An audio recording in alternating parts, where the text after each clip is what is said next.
Hello, everyone. Welcome aboard the Dream Harrier, the ship that flies your gaming space. I'm its captain, Snake Man.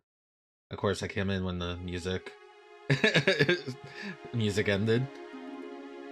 Hello, Plombo. Hello, everyone out there. If you weren't here for the pre-stream, the last track was like an arrangement of the One Night in Kobe City from Snatcher, and it was so delicious and good. And it's definitely a game I need to stream one day. I haven't played Snatcher in a really long time. Like, oh my god, I don't think I remember. It must have been in the 2000s. It must have been like in 2006 or something when I first like played Snatcher, because I did not have a Sega CD growing up. I didn't know anyone. That's not a lie. I did know one kid that had got one later on in life, but all he had was Sewer Shark and Sonic CD. But yeah, I gotta stream Snatcher since we're adventure game pilled. And that's a good segue into today's game. We're back. It's more Shibuya Scramble. We're in hour 2. The 11 to 12 hour. We've hit 9 bad ends. We could do more. Let me just let me lower, make sure. Let me use this device. Actually, no, let me do it through OBS. It'll make me feel better.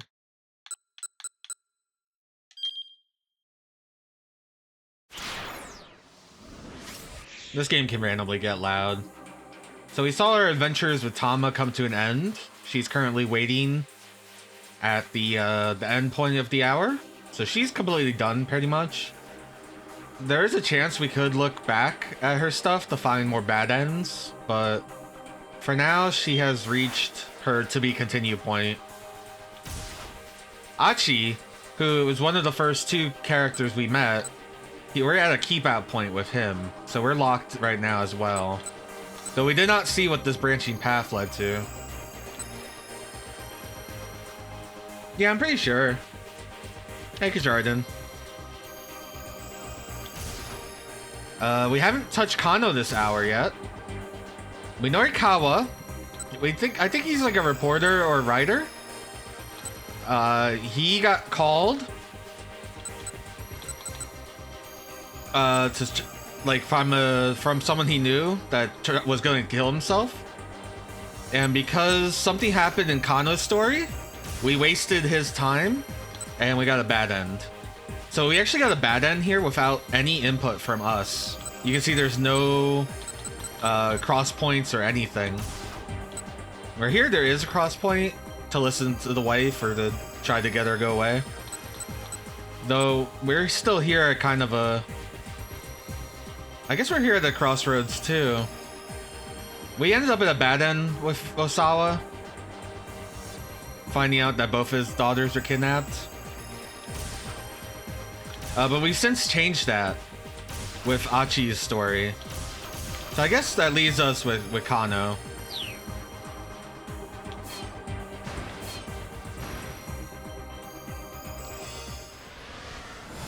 So Kano is the detective.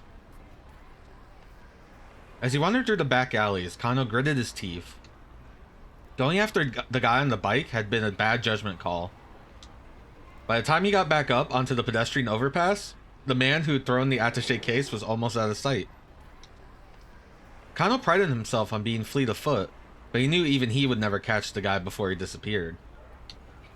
He'd followed the culprit as far as the alleys, but there he'd lost him completely.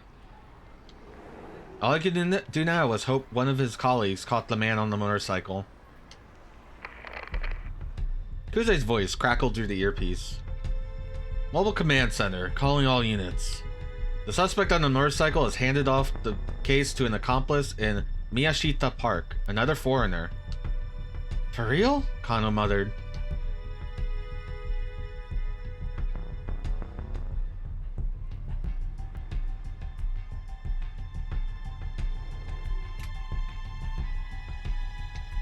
I thought I hit a button and then the book appeared. I thought it was doing something.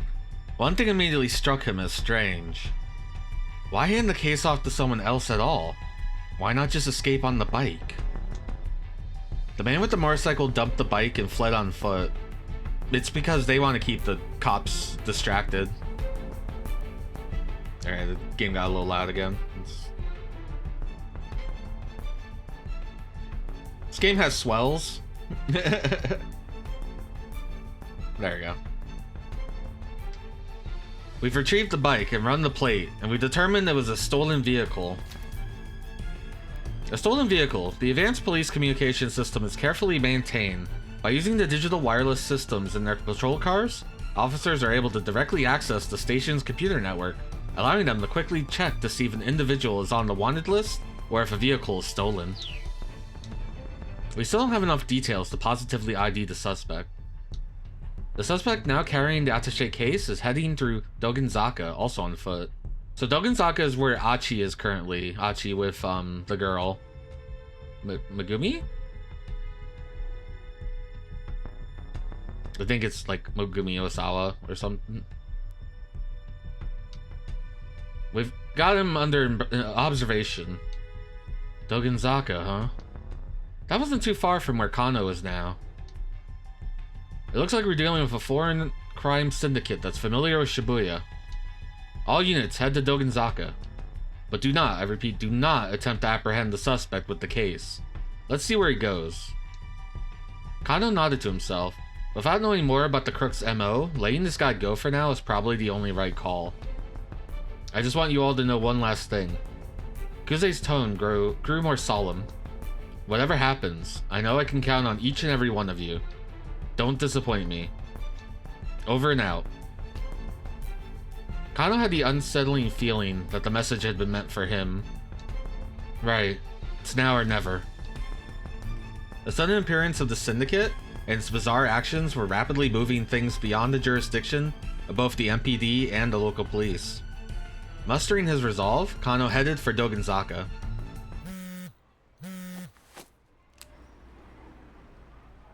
Kano pulled his cell phone out of his pocket. God, look at his flip phone! It was Rumi calling. She knew full well he wasn't supposed to take private calls while he's working a case. Maybe it was an emergency. He decided to pick up. So this is our girlfriend, Rumi. I'm sorry. Are you in the middle of something right now? Kinda. Is this an emergency? Well, yeah. So I'm in Shibuya right now and... Shibuya? Why did she have to be in Shibuya now, of all times? So, my father came down from Nagano all of a sudden. What? Rumi's father, Shizuo, had been staunchly opposed to the two of them getting married. Kano had visited his house many times, but the man had never even deigned to meet him. Yeah, he told me to tell you he wants to meet with you. What? Now? Kano blurred the words out with more alarm than he'd intended. I told him you were busy working, but he said he'd wait. This can't be happening, Kano whimpered to himself. I'm sorry, I know he can be demanding. That's not the issue. Her dad offering to wait made it harder for him to refuse. Alright, Kano said, but I'll have to call you back later, okay? I really am sorry. I'll be at a cafe called Lortrek. It's by the train station. Rumi hung up. For a long moment, Kano stood in a daze, staring at his phone. As if keeping up with the case wasn't stressful enough.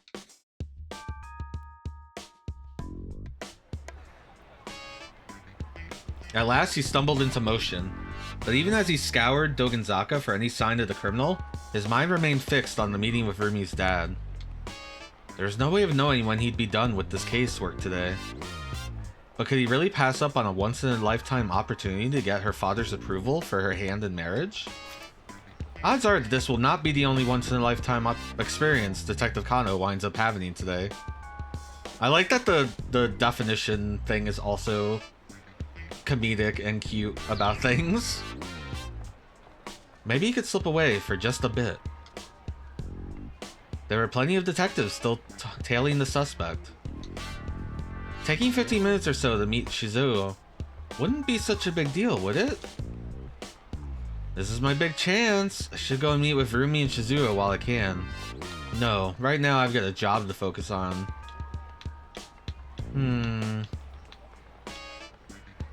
I feel like this is the correct answer, but I kind of want to see what happens with Rumi and Shizuo, so let's go that route. It's now or never, Kano decided. His future happiness depended on winning over Shizuo. He might not have the opportunity later if the kidnapping case wound up going south. He just have to make sure he didn't linger too long. He was trying to decide the best way to save as much time as possible. When he caught sight of a taxi passing by, oh no! He stepped out into the street to flag the cab down. The station wasn't too far away, but it would be faster to take a car than run there. The taxi screeched to a halt. Careful, buddy, shouted the cab driver through the open window. You're gonna get yourself killed. Looking more closely, Kano saw that there was already someone in the back seat. Well, crap. He hadn't considered that the cab might already be taken. You're very bad at this. You're a detective. You're very bad at this. Still, he didn't have time to wait for another to come along. Kano leaned in close to the back door of the taxi. Please, I need you to let me have this cab. Beggars couldn't be choosers after all. No way, snapped the passenger. He didn't seem the genial type. Please, I'm begging you here. Look, I'm in a hurry, pal. Get your own cab. I know how ridiculous this must sound, but please, this is really, really urgent. Urgent? Yes, it's a matter of life or death. Please. Look, I'm sorry, but I'm dealing with something urgent here too. Points. I love the pointing and the obscured face, so if you were playing this for the first time, you didn't know that this was like one of the characters. Then let me ride with you. I'll pay for the whole fare. My entire future's on the line here. Sorry, buddy. It's life or death on my end, too. I gotta look after me and mine. Kinda could see this was going nowhere. Right. So sorry to trouble you. Kano stepped back in frustration. The taxi sped away. Kano, you just killed someone. Inadvertently. Kano scanned the area looking for other cabs. Instead, he spotted the man with the attaché case.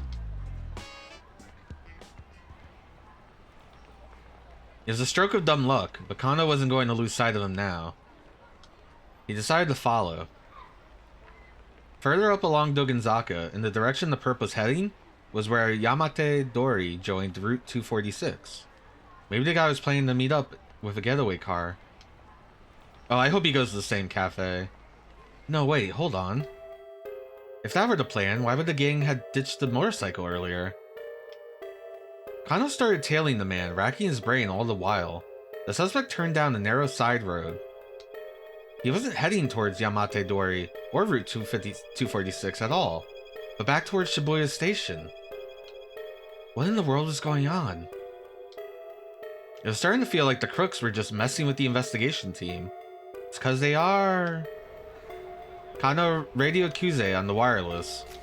The police wireless system is digital. In order to make transmissions more difficult to intercept, there are several different channels available, including the basic local channel, a common channel for contacting other nearby patrol cars, channels assigned to specific precincts, action update channels for riot squads, and so on.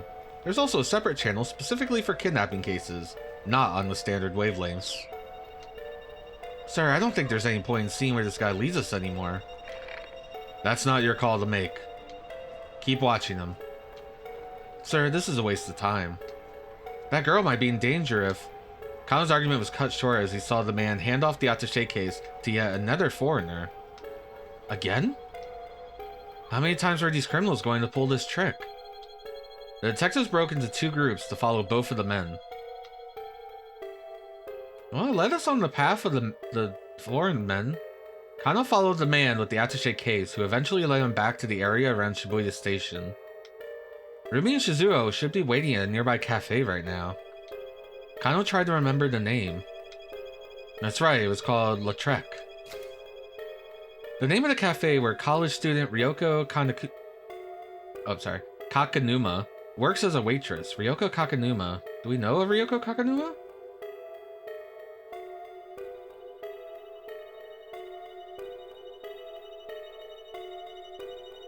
Yeah, it's a weird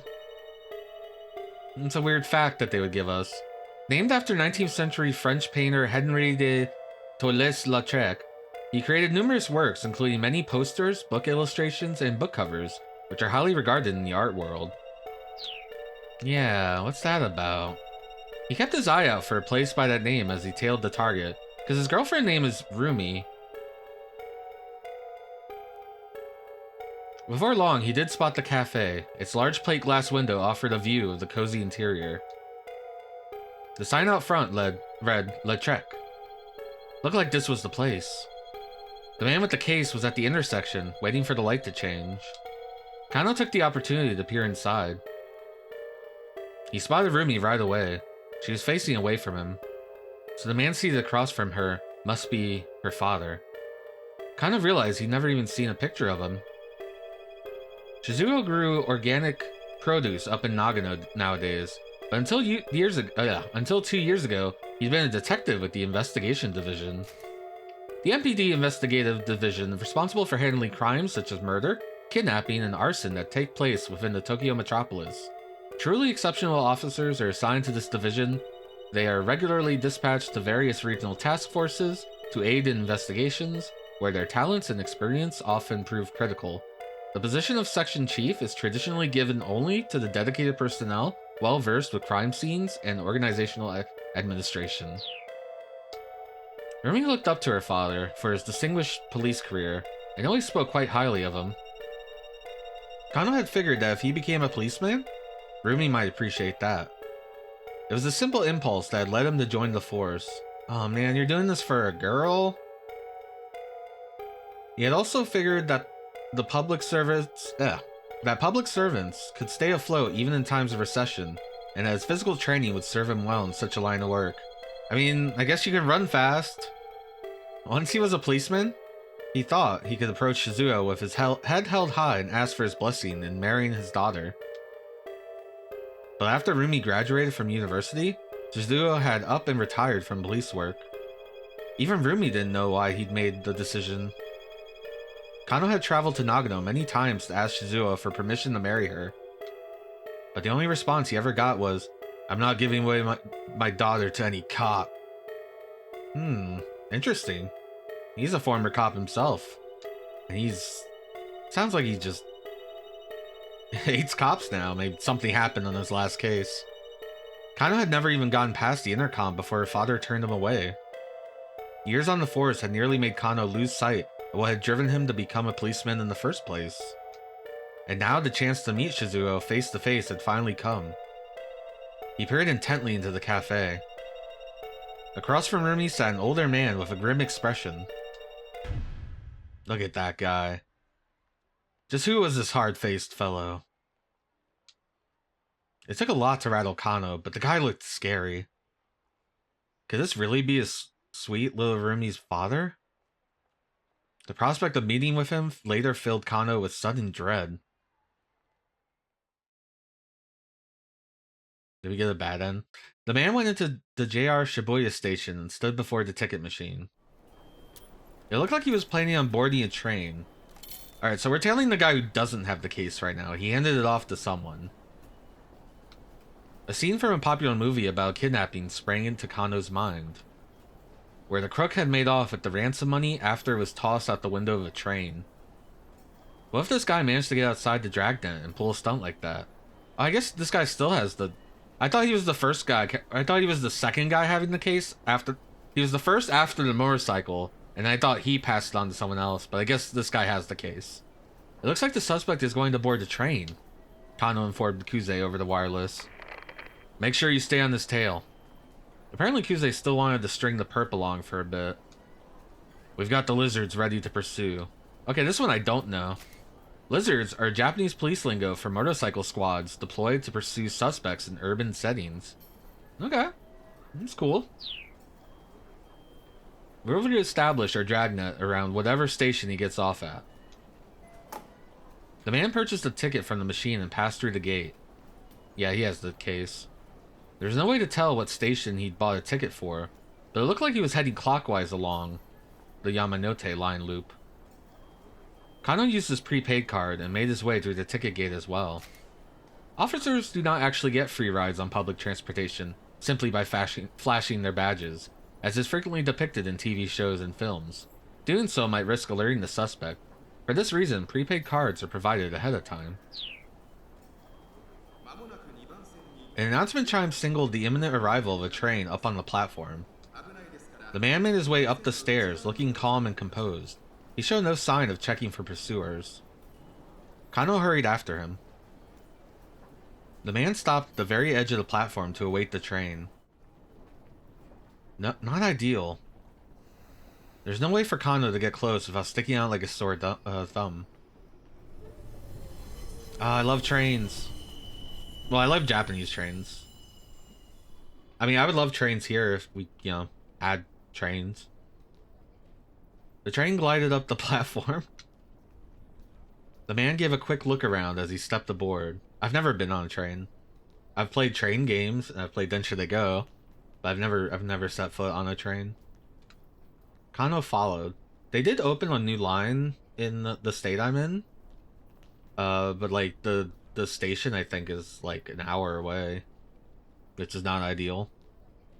And it doesn't really, I guess I would go to a city I like to go to that normally is like a 3-hour drive, but yeah, I don't know. The excuse to like get on a train is hard.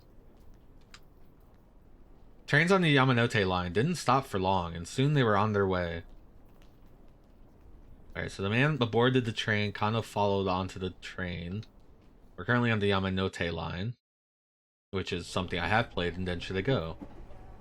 Glancing around, Kano noticed other MPD investigators who had slipped aboard the train as well. Hold on, can we talk about the guy on the right?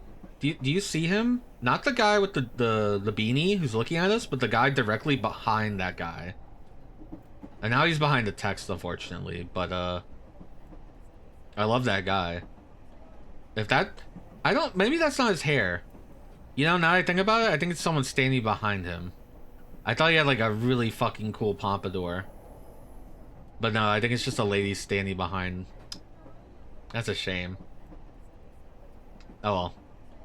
It'd be cool if they had just threw in some random guy with a badass pompadour. The suspect stood behind the driver's compartment, staring contemplatively at the scenery outside. The man's composure only served to rattle Kano more. A man in a gaudy necktie walked past Kano, talking on a cell phone. Yes, everything's gonna be fine on this end, he said. There's no need to worry. In his other hand, he carried the same sort of attaché case as the man they were tailing. He headed right towards the driver's compartment and stood next to the suspect. Ooh, they're gonna have a pass-off?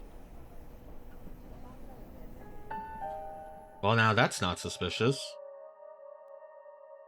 Kano leaned his head subtly, straining to make out what he could on the phone conversation at the other end of the car.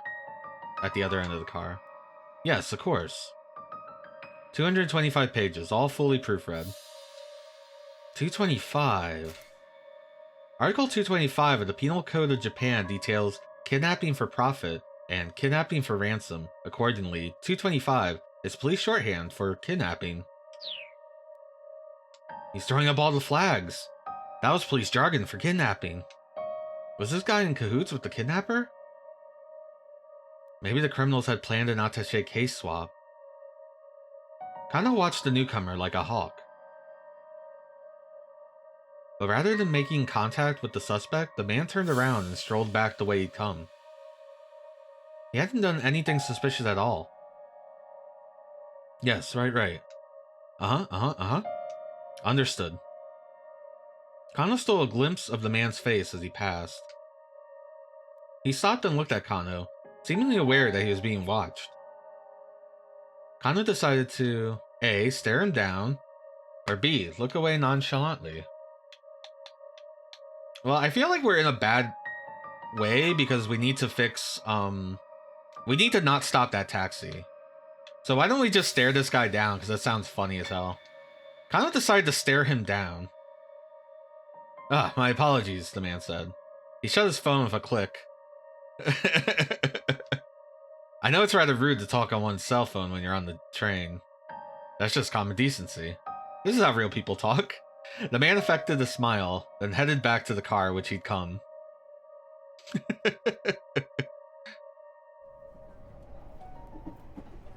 Sheesh. Guess I overreacted. That's a good picture. You gotta stop staring at everyone. This is a great combo. The anime girl with the denim overalls. Like, yo, I want this fashion. An oddly dressed passenger murmured into Kano's ear. Oh, is it our partner? Blend into your surroundings more. It is. That fucker. Sasayama? When'd you get here? His partner had somehow found time to change his disguise. The steely expression on his face was at odds with his anime nerd getup. Kano had seen Sasayama disguise himself as plenty of things throughout the years. Claws, Yakuza member, Japanese folk singer, and a Buddhist priest, to name a few. But this was a new extreme, even for him. When he first joined the force, Kano had found Sasayama's costuming antics amusing, wondering where he managed to find his outfits. But lately his quirk had become tedious. Concentrate. Keep your eyes peeled. Sasayama gave Kano a pat on the backside and slipped away into the next car. That's great. Oh, there's trash on the floor. The suspect, meanwhile, was still staring out the window. The announcer's electronic voice filled the train compartment. Next stop, Harajuku. Next stop, Harajuku. Huh? Kano almost cried out. The suspect was moving towards the exit door. Apparently he was only taking the train one station down the line.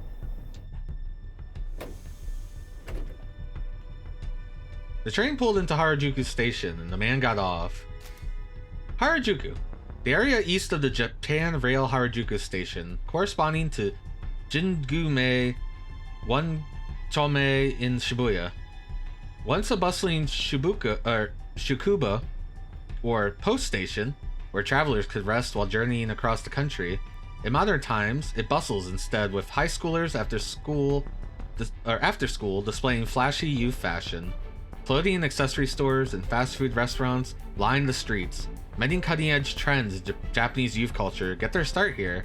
Yeah, there's a whole Harajuku fashion subculture. The detectives following him disembarked accordingly.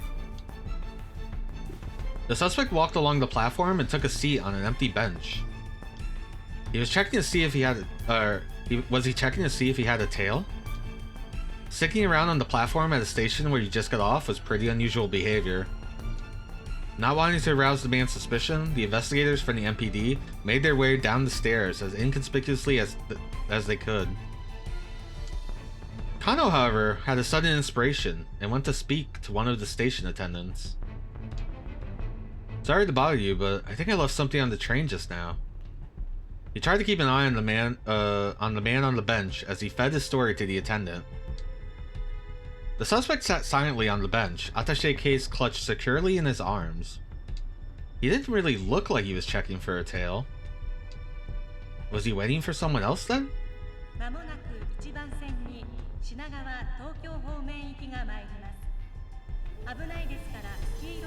Before long, a train heading counterclockwise around a loop arrived. The man rose from the bench and stepped up to the boarding area. Wait, what the heck? If this guy got on the counterclockwise train, wouldn't that just take him right back to Shibuya Station? The man boarded the train. Kano had no choice but to follow suit. Was this guy playing them? The suspect got off once again. The suspect got off again once the train reached Shibuya. All he'd done was go to Harajuku and come right back. Kano reported in to Kuze. I mean, he did shake off a bunch of people. The suspect has returned to Shibuya Station. Acknowledged. Keep tailing him. Kano felt himself growing increasingly paranoid. This criminal organization didn't seem too keen on getting away. And here was HQ giving these guys free rein. Something was off. He was sure of that. As he tailed the mart, Kano took out his phone. What were Tateno's instincts about the case right now? If the senior detective had any advice, Kano would love to hear it. He dialed Tateno's number.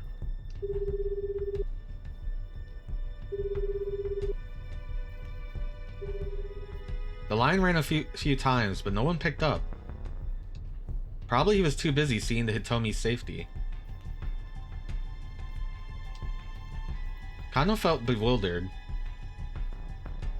They've been letting the suspect lead them around for over an hour now. During an abduction case, you generally didn't update the victim's family on any developments in case they tried to interfere. Kano could only imagine what the Osawa family was going through right now.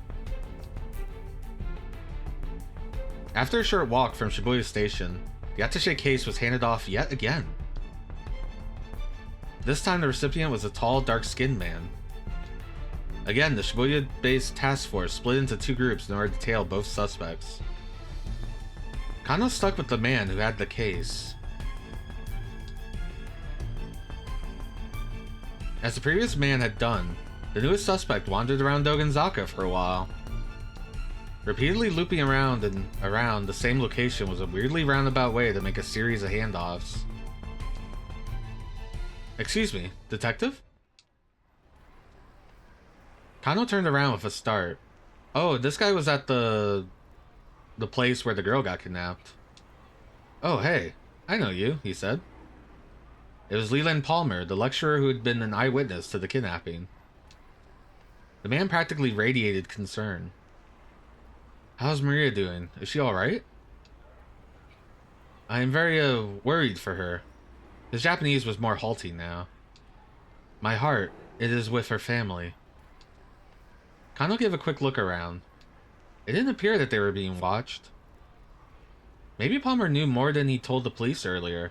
If Kano talked to him now, he might get some additional clues. If the syndicate spots us, my cover is blown. We're hosed. I can't stick around like this. I don't know, let's push Palmer. Let's see what he knows. Since the crime ring is foreign, he might know something about it. Maybe Palmer knew more than he told the police earlier. If Kano talked to him now, he might get some additional clues. Actually, Leland, do you mind if I ask you a few more questions about the party where the kidnapping occurred? Leland squared his shoulders. No, please, ask anything. Do you know what time Maria showed up at the event? Leland hesitated, thinking. Probably around 6 o'clock? She was there when it started. Was there anyone else there who stood out? Stood out? How? Like someone you usually wouldn't expect to see there. Leland tilted his head. No, I don't think so. Everyone there was a student from my class, including the exchange students. Not much new here, Kano thought. He decided to ask one last question. Did you happen to hear why Hitomi was running late in the first place? Oh, no. Sorry, I'm not very helpful, am I? Leland dipped his head in an apology. It's alright. Thank you for your cooperation. Please, help Maria. I will. Kano parted ways with Leland and went back to tailing his suspect.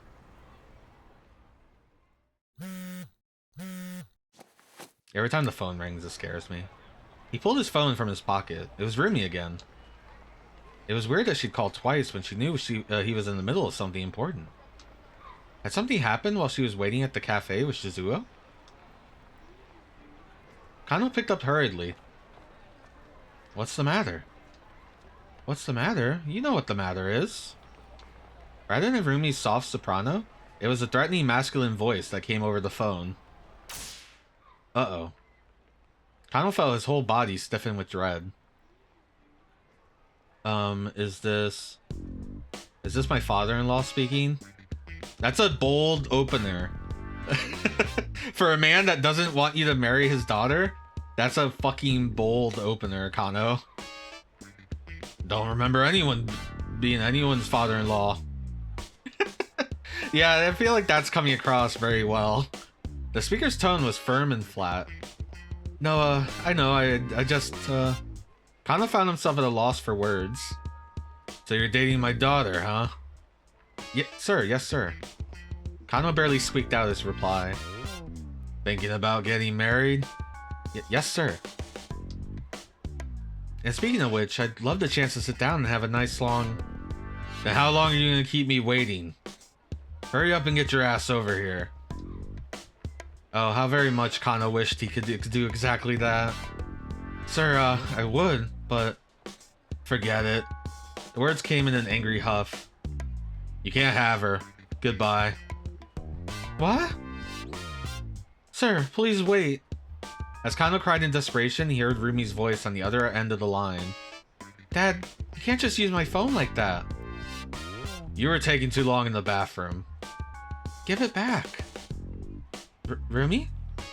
Kano tried and failed to keep the heartbreak out of his voice. Sweetie, what's wrong? Your father just said he doesn't want us getting married. What? Dad? Why did you say that to my boyfriend? Listen to you. Calling that boy little pet names and whatnot. I think you're a little too attached. Daddy, you haven't even met him. That's why I told you have to have him come see me. How long is he gonna make me wait? Kano listened as the two argued on the other end of the phone. The phone must be lying somewhere between them. Could this get any more awkward? Rumi, I'm sorry, Kano shouted apologetically into the mouthpiece. This is all my fault. Please, you don't have to fight like this. The phone clattered as Rumi scrambled to bring it to her cheek. No, I'm the one who should be sorry. Sorry for what? It was just... Oh, Shizuo again, grumbling in the background. Sorry for what? You have nothing to apologize for. I'll deal with my father, Rumi said hastily. You just focus on work, sweetie. I know you're in the middle of something really important. Thanks, Rumi. Kano was legitimately touched. I'll do my best. Kano hung up and went back to the task at hand, more determined than ever.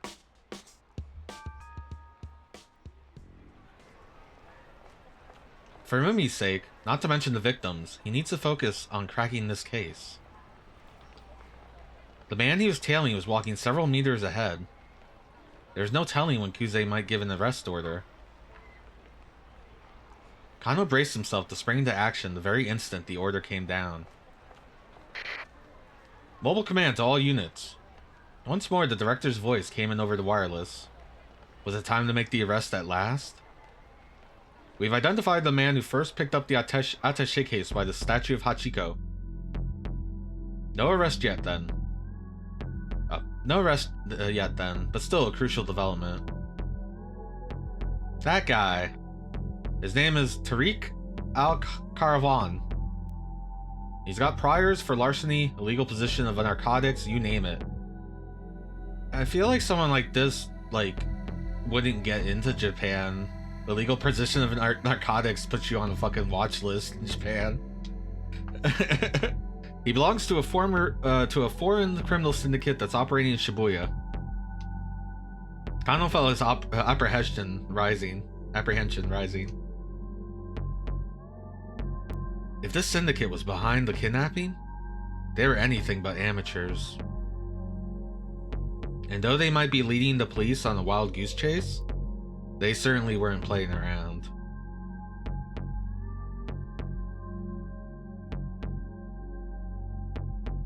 We hit Kano's to be continued, but we didn't fix,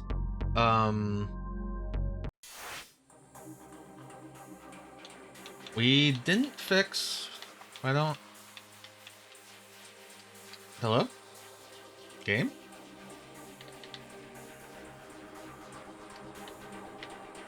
Let me unplug my controller and, try plugging it back in. Hello? Okay, keyboard works. Yeah, that's what I'm gonna do. My controller stopped working. Just out of the blue. What are my controls when I'm on keyboard? I can WASD. Is that F2 to open the time chart? Tab is select toggle to tip jump. Escape is previous screen. Page up and page down are the hour controls. Alright. So we had two choices. And then this choice. So this is the choice that led us to stopping the taxi. Yeah, what the hell? I don't know why the control stopped working.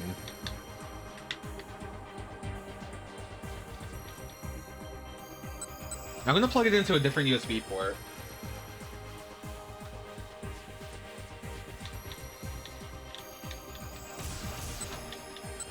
Okay, I really don't know. I know. I don't want to do it. Whatever. Okay, so we're gonna go back to the cafe choice. We did want to go to the cafe, but turns out that was not the choice. Because he's dumb and was like, I could just walk to the cafe, but I gotta take a cab right now. And then he didn't even go to the cafe. No, right now I've got a job to focus on. Kano shook his head to clear out the foolish impulses. What the hell had he been thinking? A girl's life was on the line. Marrying Rumi was more important to him than anything, but now wasn't the time. Besides, now that he thought about it, running out on a critical investigation to meet with the old man probably wasn't going to score him any points. Still trying the controller.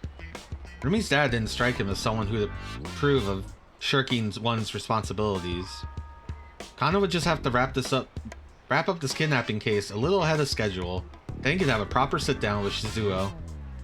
As he considered his plan, he caught sight of the man with the attaché case walking by. Okay, so this led us straight to the attaché case.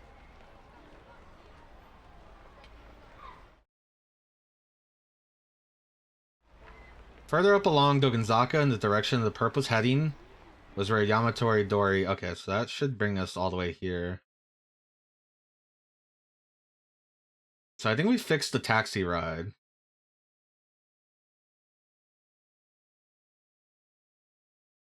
Do we want to see if this has any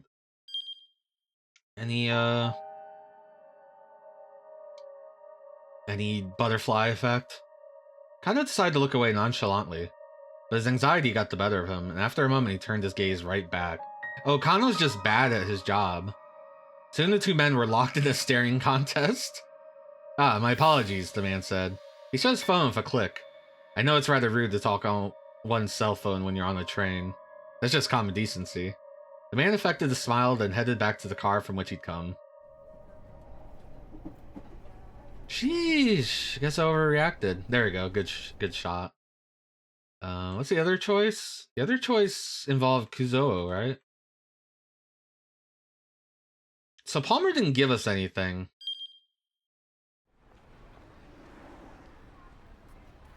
But we didn't lose track of the perp. Maybe if we do this, Palmer will actually get us caught because he'll like throw a big hissy fit or something. If the Syndicate spots us, my cover's blown. We're hosed. I can't stick around like this. Leland, I'm sorry, but at this stage, I can't share any details. Is that so?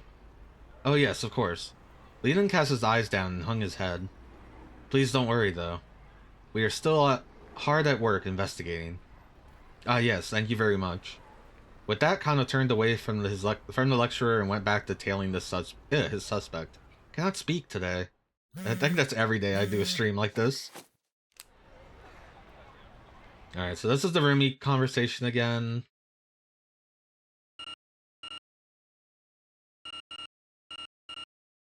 I can't jump to these, but that's okay, because I can just go back to the time. Okay. So we got to see the alternate paths, which were in actual paths. So now we're not at a dead end with Norikawa.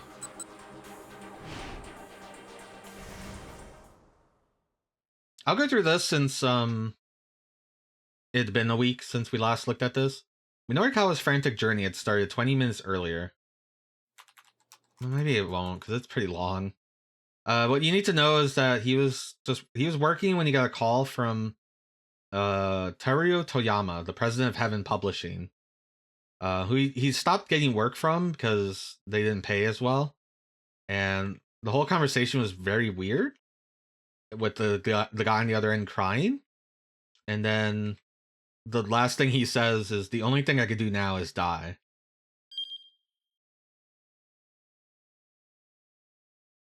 The only thing I can do now is die.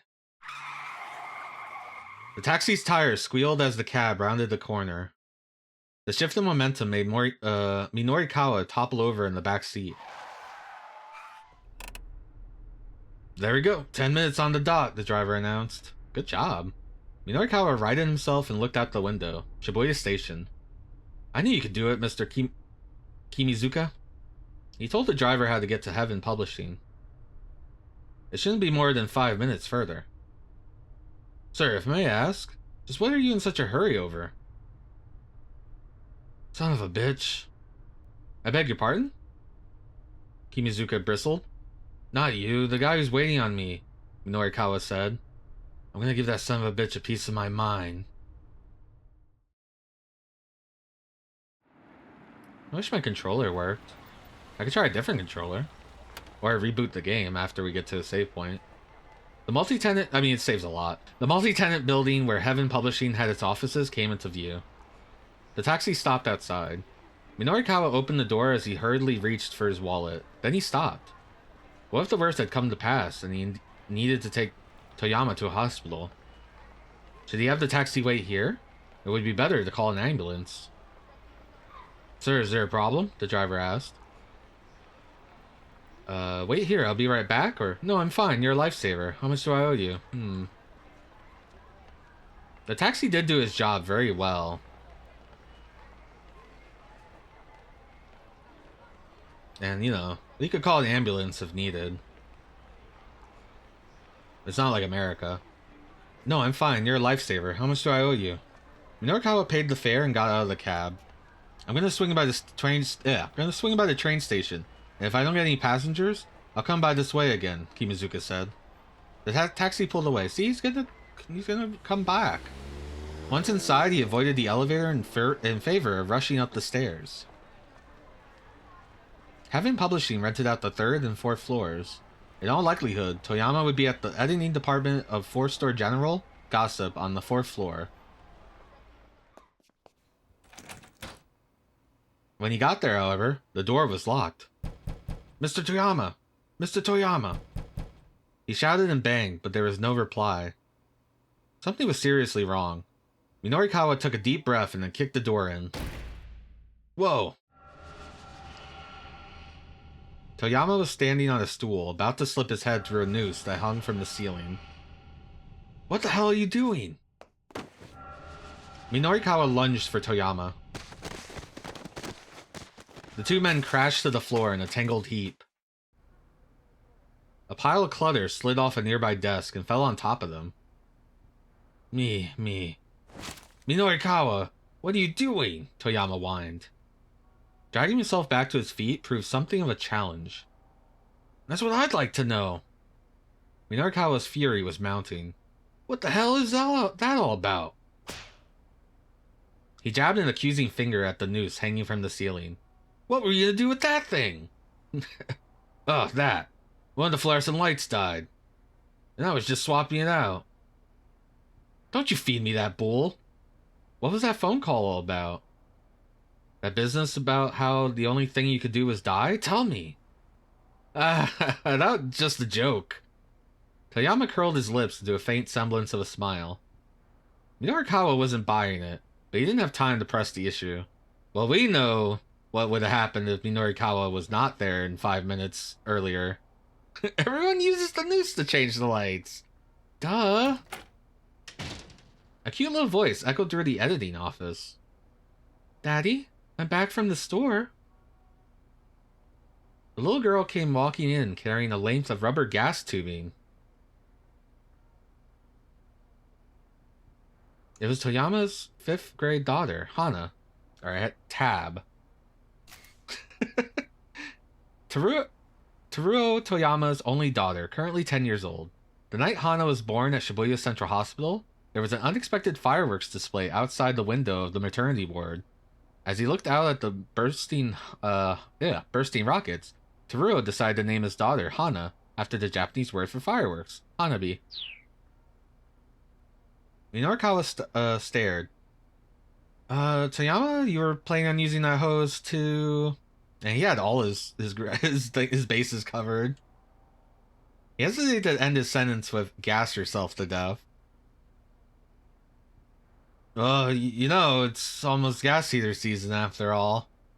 He's like, maybe this noose thing will hold my weight. I gotta have a backup plan. Also, the balls to send your daughter on the backup plan to kill yourself. The hell is it? It was a beautiful sunny April day outside. You know how sensitive I am to the cold. This was getting truly ridiculous. Minorikawa got right up in his face. Listen, just explain to me what the heck is going on, okay? He kept his voice low, but his eyes were steely. Anna clung tightly to her father, gazing worriedly up at the two men. No, it's just... Toyama let out a long, heavy sigh of resignation. Keep out! Alright, so we hit a keep out point with him. I wonder if Achi is now updated. Oh no, we gotta go back to Osawa. To progress further, you'll need to jump from another protagonist. Sometimes jump keywords might be hidden within a tip. A man named Junichi Yanagishita shows up in Tama's story at 11:20. And he lets out a sigh like Toyama's. Try checking the tip for that sigh. Did I catch that sigh before? Oh, I think I did. I think that's the one you pointed out. But I decided not to jump in it. So wait, she's not at her end anymore. Somehow the things we did here affected her as well. Achi's still at his. And Kano's at his to be continued. So Kano's done. As far as the game is concerned. As far as this hour is concerned. So yeah. And we still haven't gone back to Osawa. Oh, 11:20. I mean, it labels the jump point. Which is good.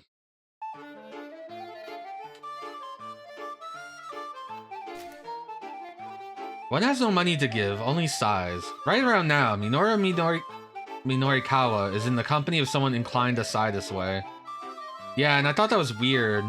But I didn't want to jump to this because we were still in a bad end for Minorikawa. We needed to fix the taxi part.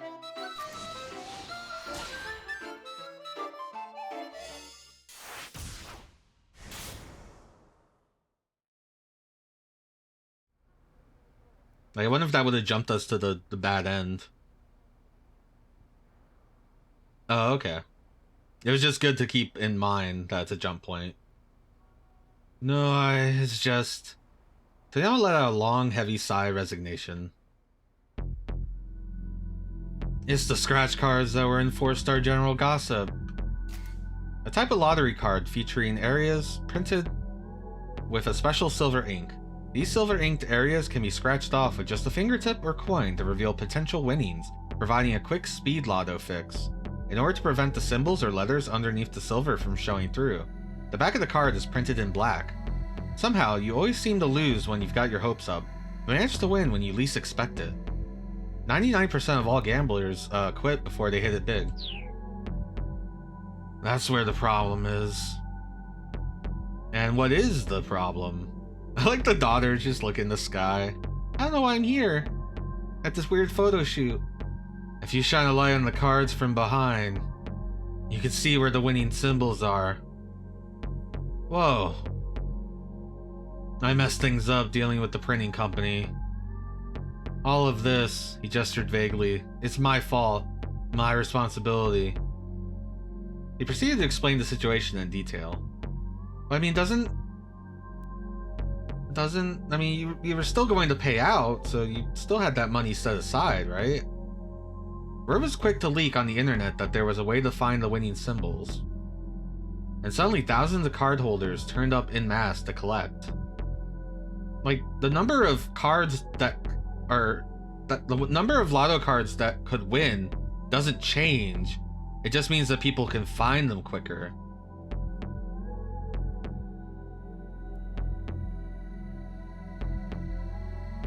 Yeah, that's what I'm not getting. Heaven Publishing was hit with a massive financial liability, and the employees rushed to flee a sinking ship. Now, I've seen companies go out of business for like promising a grand prize, things like that. Atari famously was in their deathbed offering a grand prize for like, they had this grand competition, and you'd get like a fucking sword and a crown. It was like a sword quest or something. You had to beat Earth Quest and Fire Quest, and eventually there was a Water Quest, but that one never got released because it all just came crashing down. Apparently the guy that bought Atari, Jack Tramiel, is said to still have the crown, like the other prizes that weren't claimed. It's just really funny. I think it's a funny story. Before Toyama realized it, he was the only one left at the company, and he was up against the deadline for next month's 4-star general gossip. If I have to drop next month's issue, I'll be stuck in debt even deeper. And if that happens, I'm finished. This is still a weird situation because, like I said, the number of winning tickets doesn't change, and usually you don't get to pick out your ticket. It's just handed to you. I guess people can be handed a bad ticket and then try to get another ticket, but like, I don't know. It's just there's a thing about this that isn't making much more sense. I'll give it a pass. Toyama gave a dismal groan. So don't drop the issue, Minorikawa snapped. He pounded his fist right into the side of a cardboard box. But Toyama just shook his head weakly. I've been up for 3 days straight trying to fill the pages. It's not enough. I can't do the impossible. He dropped his gaze on the floor. Countless scratch cards laid scattered about.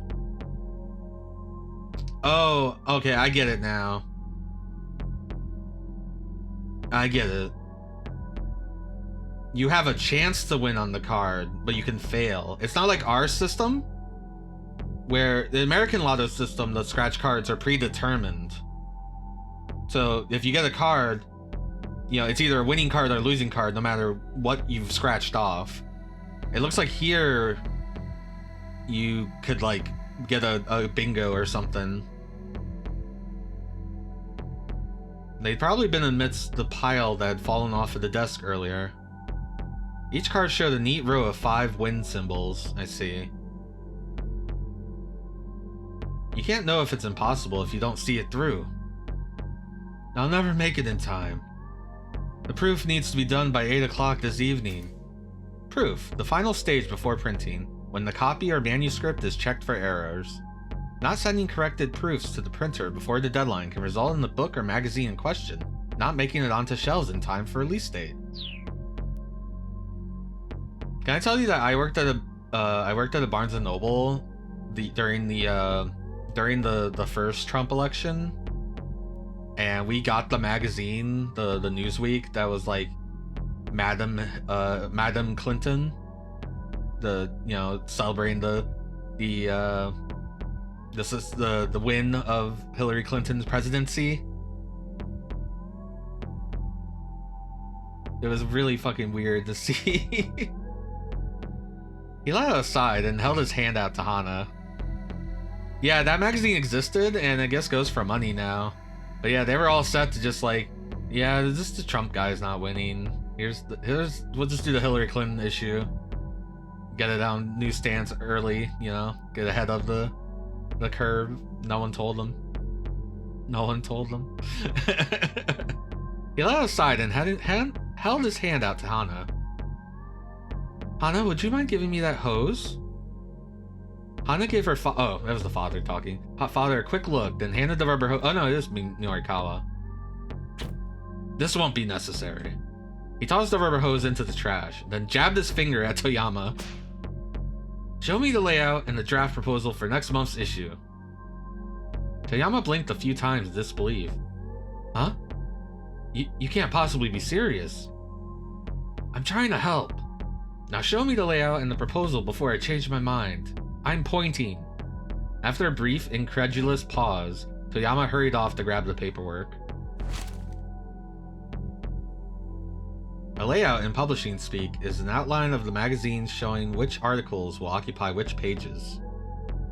Minorikawa gave it a quick once-over, finding that 12 of the pages were still blank and untouched. He wanted to punch whatever writers had been assigned to those pages. "See what I mean?" Toyama said.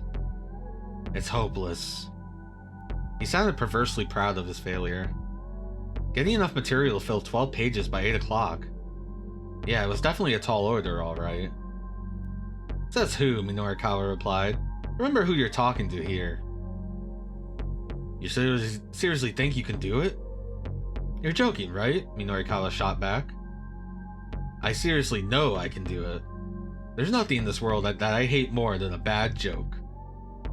Why are you doing this for me?" Toyama was getting misty-eyed. "I'm not doing it for you, you spineless wimp. I'm doing this for poor little Hana." Minorikawa, I'm sorry." Toyama bowed his head so deeply Minorikawa thought he might put his face through the floor. "Don't apologize to me. Apologize to your daughter." "Oh, forgive me. Please forgive me, Hana." Toyama clutched her tightly in his arms. The girl hugged him back on the verge of tears. "Hey now, enough of the waterworks. I've got your backs. Don't you worry about a thing." Minorikawa picked up the draft proposal for the pages that needed filling. The words Shibuya Scuttlebutt Special were plastered across the cover sheet in big, bold type. "Okay, so a 12-page special edition block on Shibuya. Fair enough. And first on the docket? Drink yourself thin with Burning Hammer." This reeked of a scam. The only way drinking more of something would make you lose weight would be if it were mixed with a laxative, probably. Still, there weren't enough time to tweak the layout plan now. According to the proposal write-up, a product demo was scheduled for 1 PM that day. The location printed on the map was blurry and hard to make out, but Minorikawa had a rough idea where it was. It looked like he didn't have much of a choice but to swing by in the hopes of getting more material. He scanned further along into the proposal. Society of surveillance? Hidden cameras? Installed throughout Shibuya? The rise and fall of Shibuya's vigilante squad? Where are they now? Washed up screenwriter showcase. Sexy squared. Twins share top prize at local university beauty contest. Shibuya now. Black market organ trafficking in Shibuya? Shadowy foreign crime syndicate exposed. Ah, this is a great trash rag. Those 7 pieces were to fill the 12 empty pages. That was the plan at any rate. There weren't enough material there to make headway.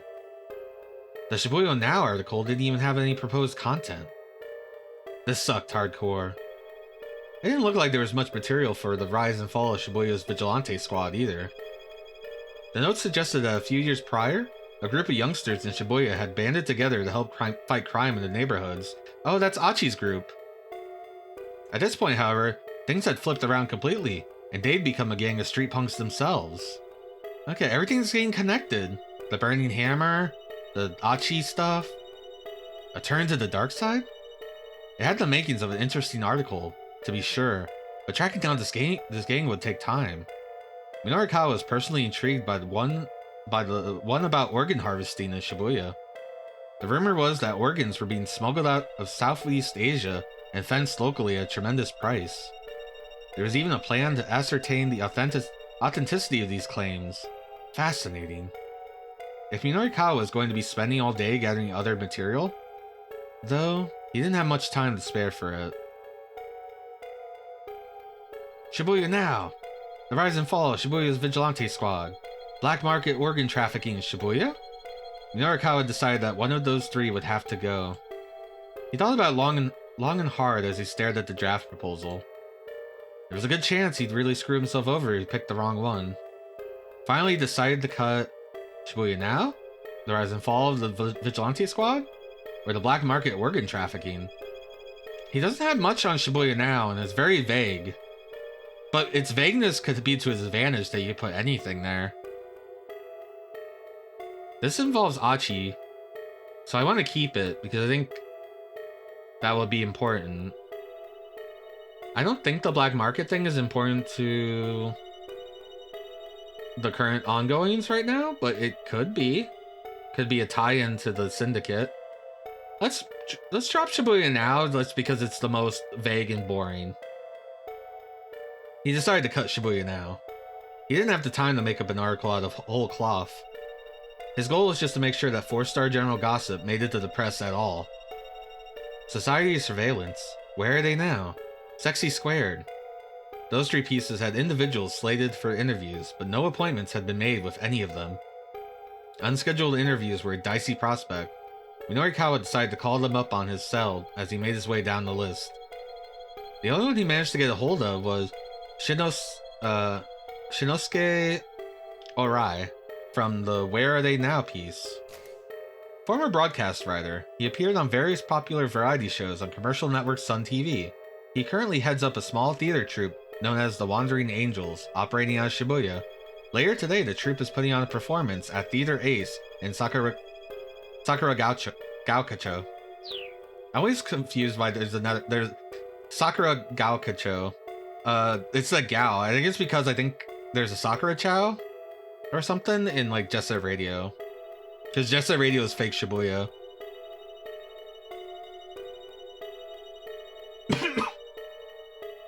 He said he'd be willing to give a 15-minute interview after 2:30. Minorikawa sighed. He'd just have to get material from the others in a more impromptu fashion then. Putting his nose to the grindstone, he started throwing together a schedule for the day. Was it possible to get all that material and write it all up and still finish the whole thing by 8 o'clock? It was no use. No matter how he tweaked it, none of his simulations ended with him having a proof ready on time. He's pulling a Doctor Strange over here.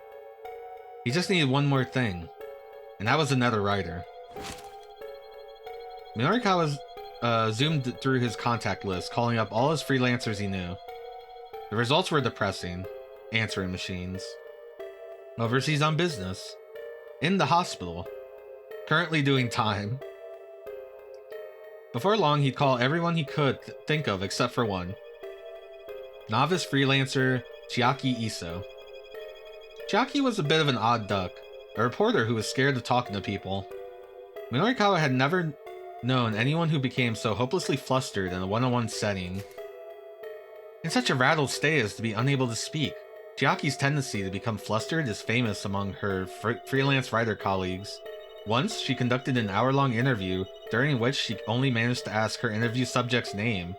Yet another chapter in the legend of hopelessly flustered Chiaki. I love her already. If she couldn't talk to people, she certainly couldn't do interviews. And if she couldn't get any real interview content, she wouldn't be able to write much in the way of copy. Would she come to his aid if asked? Quite probably. Quite probably. The issue was whether she would hinder more than help. This was no time for beggars to be choosers. He decided to call up Chiaki. What he needed now were dependable folks he could count on. He decided to email all his contacts from back in the staff reporter days. No, I want to meet this Chiaki. There's no time for beggars to be choosers. Minorikawa decided to call up Chiaki.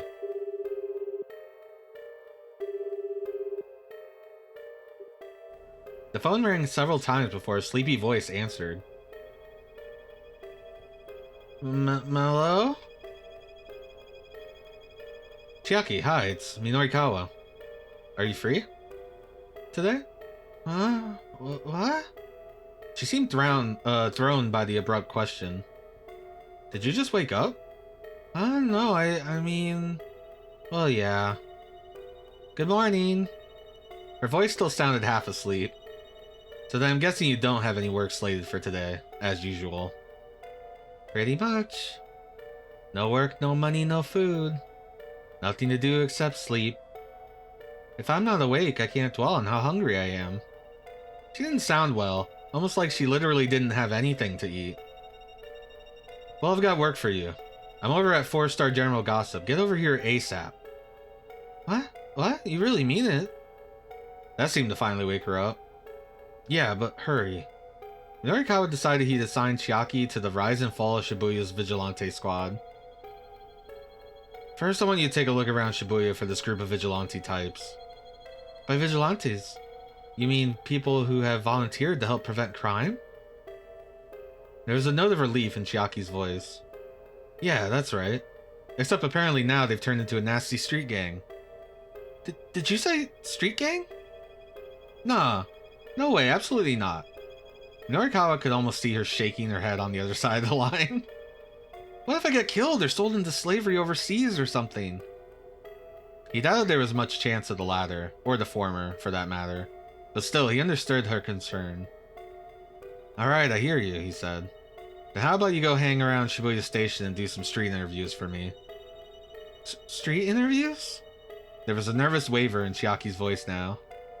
Yeah, just talk to normal, regular people walking around outside the train station. That should be fine, yeah? But Mr. Mino, street interviews aren't really, my... Apparently it was beyond her capacity to give him a simple no. No buts. Just interview at least 10 people and get me an article by 6 o'clock. Okay. Minorikawa had originally planned to axe the Shibuya Now piece because it didn't have any content, but getting some quotes from people on the street would at least make for useful filler. That gave him a sudden idea. He'd take on the vigilante story himself and have Chiaka handle Shibuya Now. That was plenty of work to keep 2 people occupied throughout the day. The more time-consuming organ market story would have to be cut. So it all worked out. After explaining what kind of interviews he was after, Minorikawa hung up. Okay, I've gotten us another writer. We'll get through, Toyama, somehow. Toyama shrugged gloomily. Yeah, well, the thing is, there's actually one more problem. Are you kidding me? Minorikawa couldn't hide the irritation in his voice. What is it now? The loan company is sending a debt collector over at 4 o'clock. But as you can imagine, I don't have a single yen to give them. That's less than ideal, yeah. So what's the plan? Well, they've said provisionally that if next month's issue gets published, they'll be willing to wait on repayment. Then there's no problem. The issue's coming out, guaranteed. But they're not going to take my word on that anymore. I'm going to need to prove it. If we could fill, say, half of the 12 pages by the time they show up, I could probably convince them. Alright, Minorikawa said wearily. So for starters, we need 6 pages by 4 o'clock. They had to get all 12 pages done as it was. That made a perfect midpoint to shoot for. Any other problems you'd like to let me know about? No, Toyama said. That's all. I really am sorry about this, Minorikawa. Again, he bowed his head low. Minorikawa felt distinctly awkward. He had known Toyama for years, and he had never been kowtoed. Kowtoed? I've never said this word. Kowtoed to like this before. That was a weird sentence. Yeah, well, just let me handle it, alright? Minorikawa unfolded a map of Shibuya. The first order of business was deciding where to begin getting content. He marked the editing office with a circle and considered where to head next. Diet drink sales demo. Where are they now?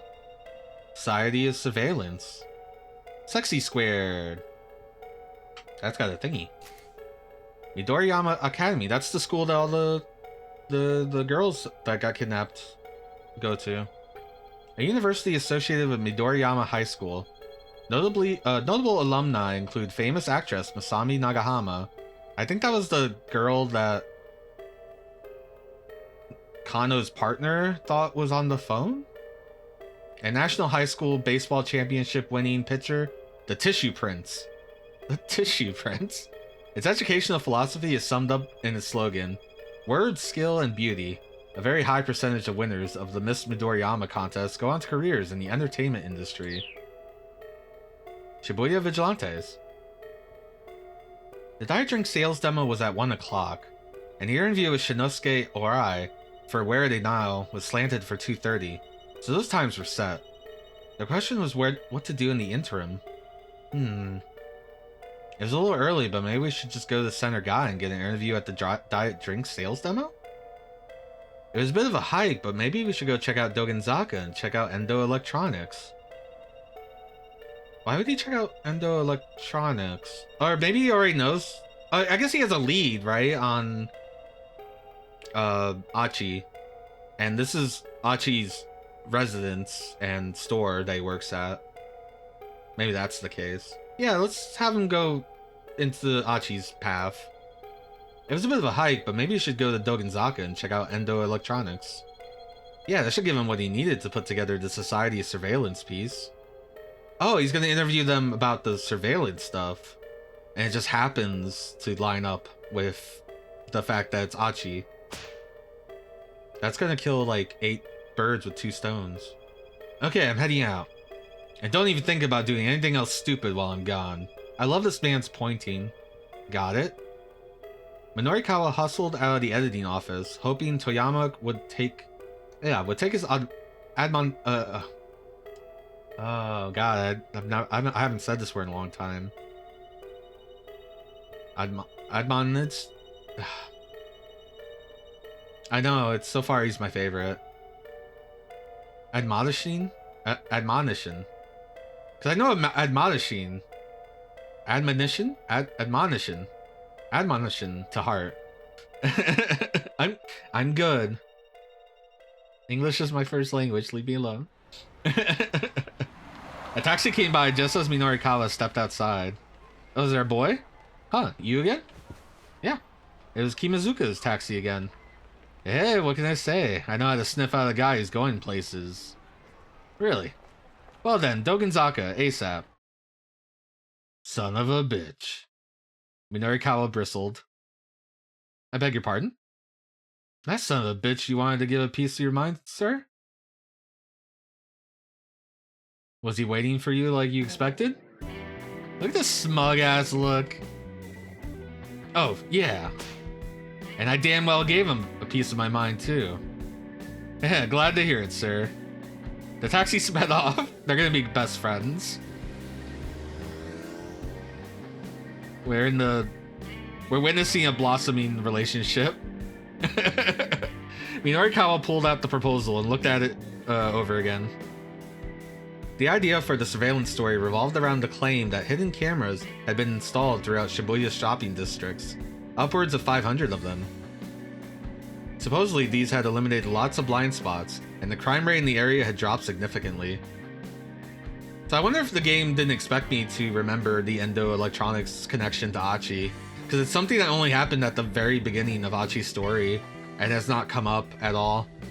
The cameras were managed by Daisuke Endo, the owner of Endo Electronics and chairman of the local downtown committee. That was Minorikawa's first mission then. I know, but the game only refers to him as Achi for most part. I don't know. I'm trying to pretend I'm clever enough to have made the connection myself, okay? You need to get this guy's story. Scanning the side of the road, Minorikawa finally spotted a rundown electronics shop. The soundtrack's really good. The sign out front, which looked like it might fall off at any moment, read Endo Electronics. I want to get the soundtrack on my computer, but I gotta wait till we beat this game, because I know what can happen when you get soundtracks to adventure games, or like you look at track names and stuff early. I assume it'll all be like obscured, but you know. Right here is fine. The taxi stopped and Minorikawa pulled a 10,000 yen bill from his wallet. Keep the change, he said. What? Look, don't sweat it, points. The name's Minoru Minorikawa, and I'm a freelance writer. The fact that's Minoru Minorikawa is hard for me to say. I care about 2 things, what's real and what's true. There's real worth to what you've done for me. That there's a token of my appreciation. It's not much, but please take it. Minorikawa slid out of the taxi and headed for the electronics store.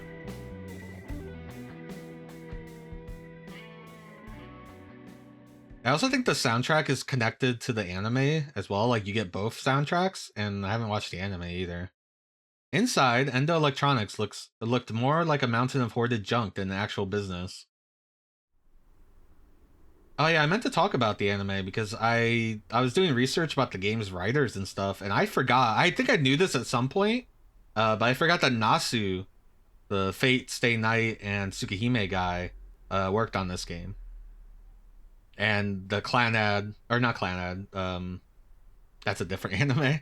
Kanan, um, is basically in this Type Moon style.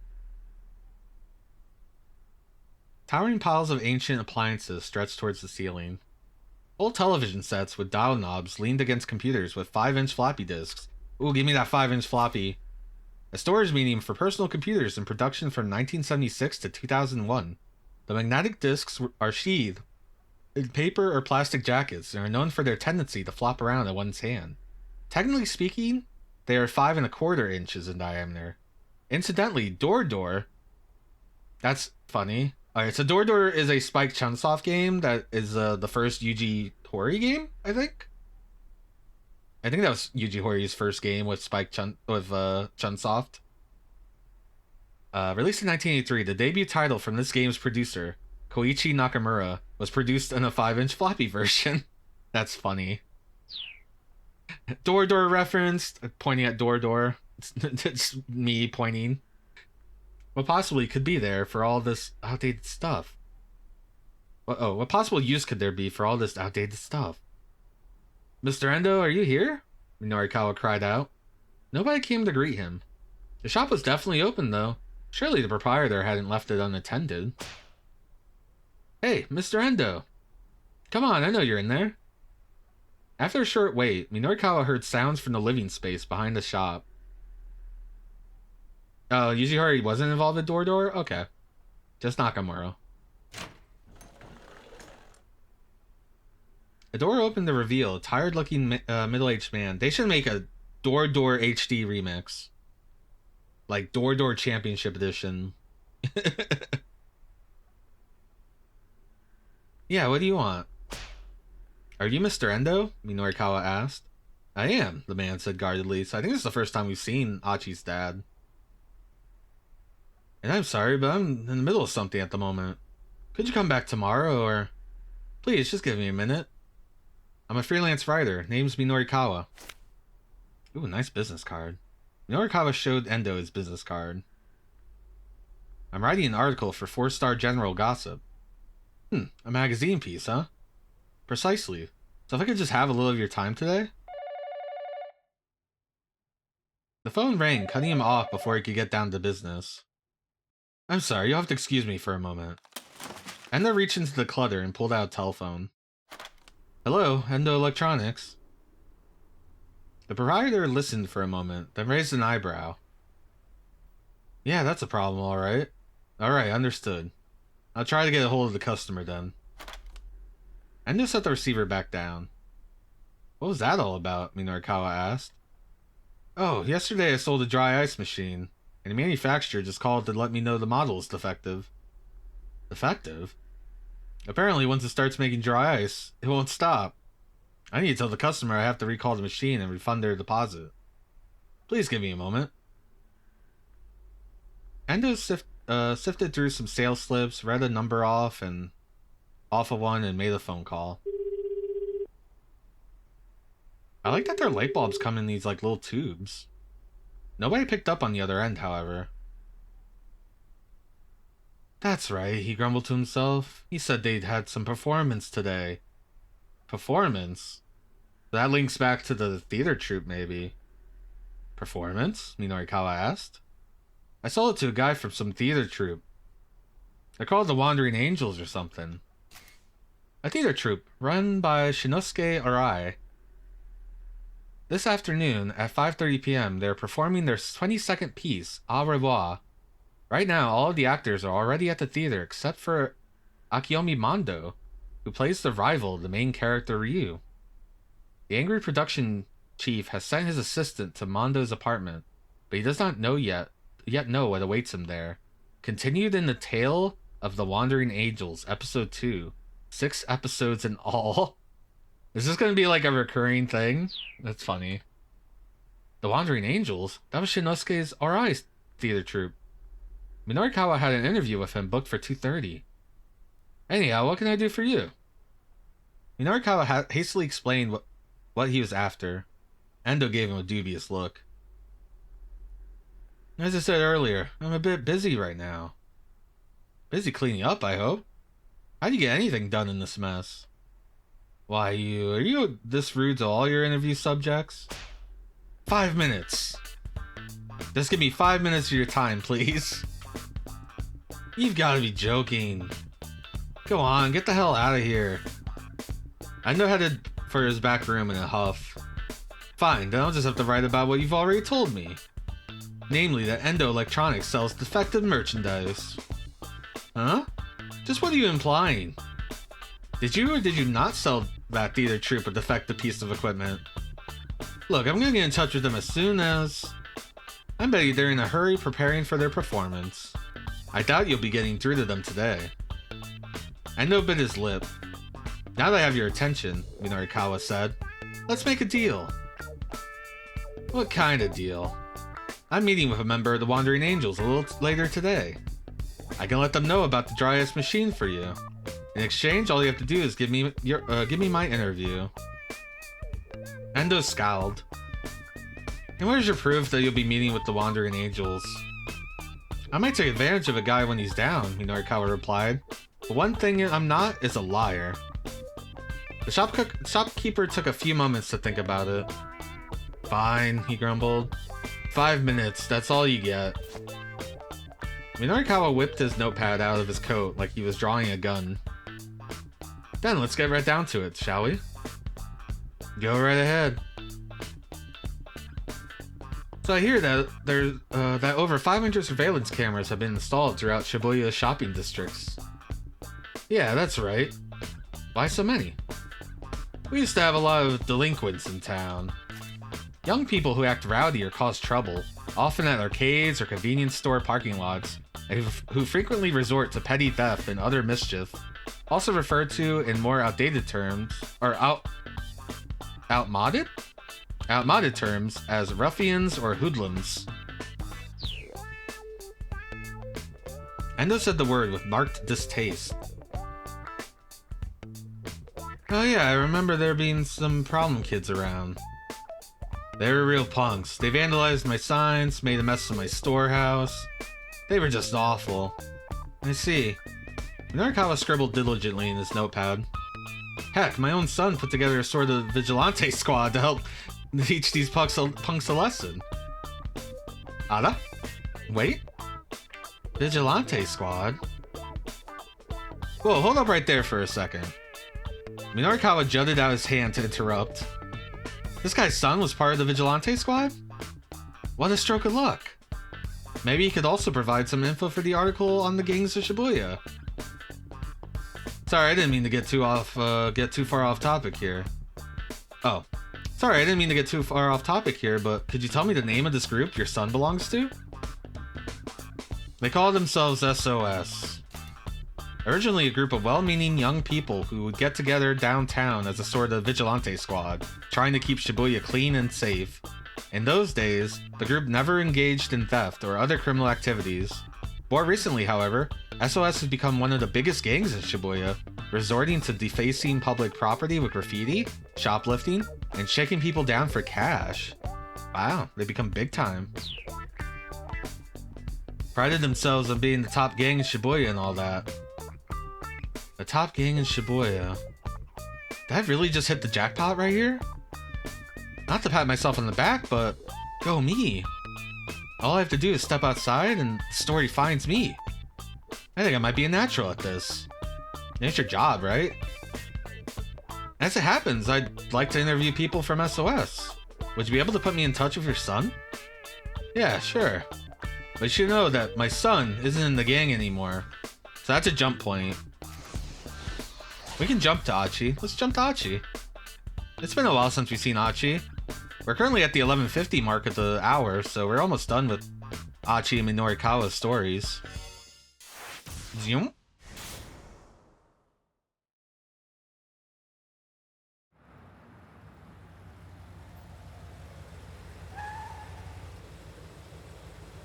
Hitomi, look. Alright, so Achi is with Hitomi. They went to Dogenzaka Hill because the guy who took the attaché case told her to get in a van in Dogenzaka to, if she ever wants to see her sister alive. So that's what they're currently on the lookout for the van. Hitomi, look. There it was. The blue van. A blue van had appeared nearby, parked in a spot that had been empty previously. Achi couldn't see who was inside, but there was definitely something fishy about it. Besides, there weren't any other blue cars around, so this had to be it. He'd been right, the crooks had come back after all. I'm gonna take a quick look, Achi said. You wait here. But before he could carry out his plan, Hitomi jumped to her feet. Without a word, she rushed towards the van. Hold on, I said wait. She wasn't slowing down. Achi caught hold of her arm. Wait. This could be dangerous. What if the kidnapper's in there? And what if my sister's in there? I have to go help her. Achi knew full well what it was like to be impulsive. But this was one situation where cooler heads would have to prevail. We can't just hang out here, she insisted.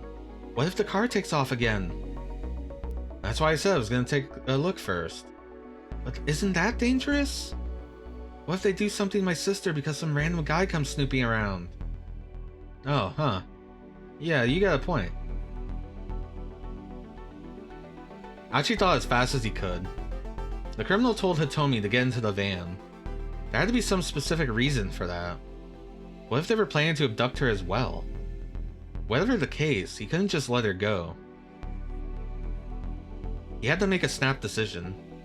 So I wonder if they wanted both sisters at the party, but Hitomi was late.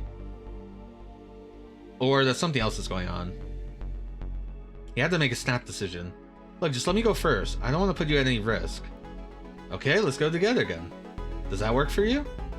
Yeah, let's stick together. If we leave Hitomi out of our sight, bad things could happen. Okay, let's go together then. Does that work for you? Please, we have no idea who or what we might run into. Hitomi gave a slight nod. Alright, she said. But let me go first and you follow, okay? Got it, Achi replied. Oh, he's gonna get a phone call from his dad. I wonder if that will ruin everything. Achi waited as Hitomi started walking, then followed her at a distance so it wouldn't look like they were together. She headed straight for the van. Two men got out of the car, neither of them Japanese. Achi picked up his pace in case he needed to close the distance fast. One of the men approached Hitomi and said something to her. She gave an affirming nod. And then they took her. Suddenly, the two men grabbed her from either side. They dragged her to the van and shoved her into the back seat. Achi broke into a sprint. Of course, it was a trap. He couldn't guess what their whole plan was, but kidnapping Hitomi was obviously part of it. But before he could reach the vehicle, the door slid shut. The van sped off an instant later. This is her fault because she wanted to go first. I chose to go together. If they went together, there wouldn't have been this problem. Achi raced after her. That's a good picture. He ran as hard as he could, thinking of nothing else. He couldn't give up now. Couldn't let things end like this. He made a promise. No quitting halfway. And no turning his back on someone in trouble. But the car kept getting further and further away. Before long, it was just a blue speck that vanished into the cityscape. No. Achi never saw Hitomi again. Yay, bad end. It's been a while since we triggered the bad end. Lost sight of the van. I gotta get all the bad ends I can. Achi did try to warn Hitomi that checking out the van by herself was dangerous. And oh look, she got herself kidnapped. Maybe he should have put his foot down and checked on things himself first. Jeez. I like that. Oh look. Look what went wrong.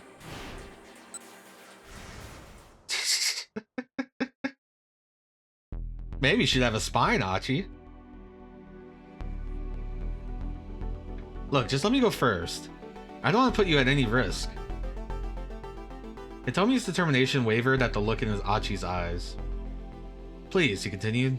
We have no idea who or what we might run into. If I think they're gonna try to run off again, I'll give some signal. Then you can come along, and I doubt they'll be interested in leaving then. Hitomi gave a reluctant nod. Please, be careful. Will do. And tell me if my sister's in there. I will. You can count on it.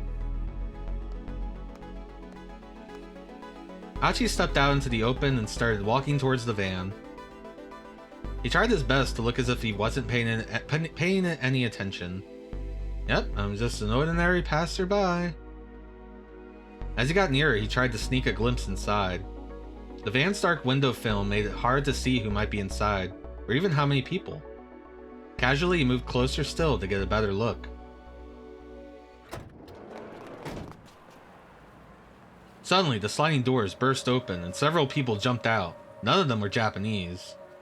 Within moments, Achi was surrounded. Whoa, what? Hey, what's the deal? Achi said. He let out a little chuckle. Man, that thing must be packed. How many seats you got in that thing anyway?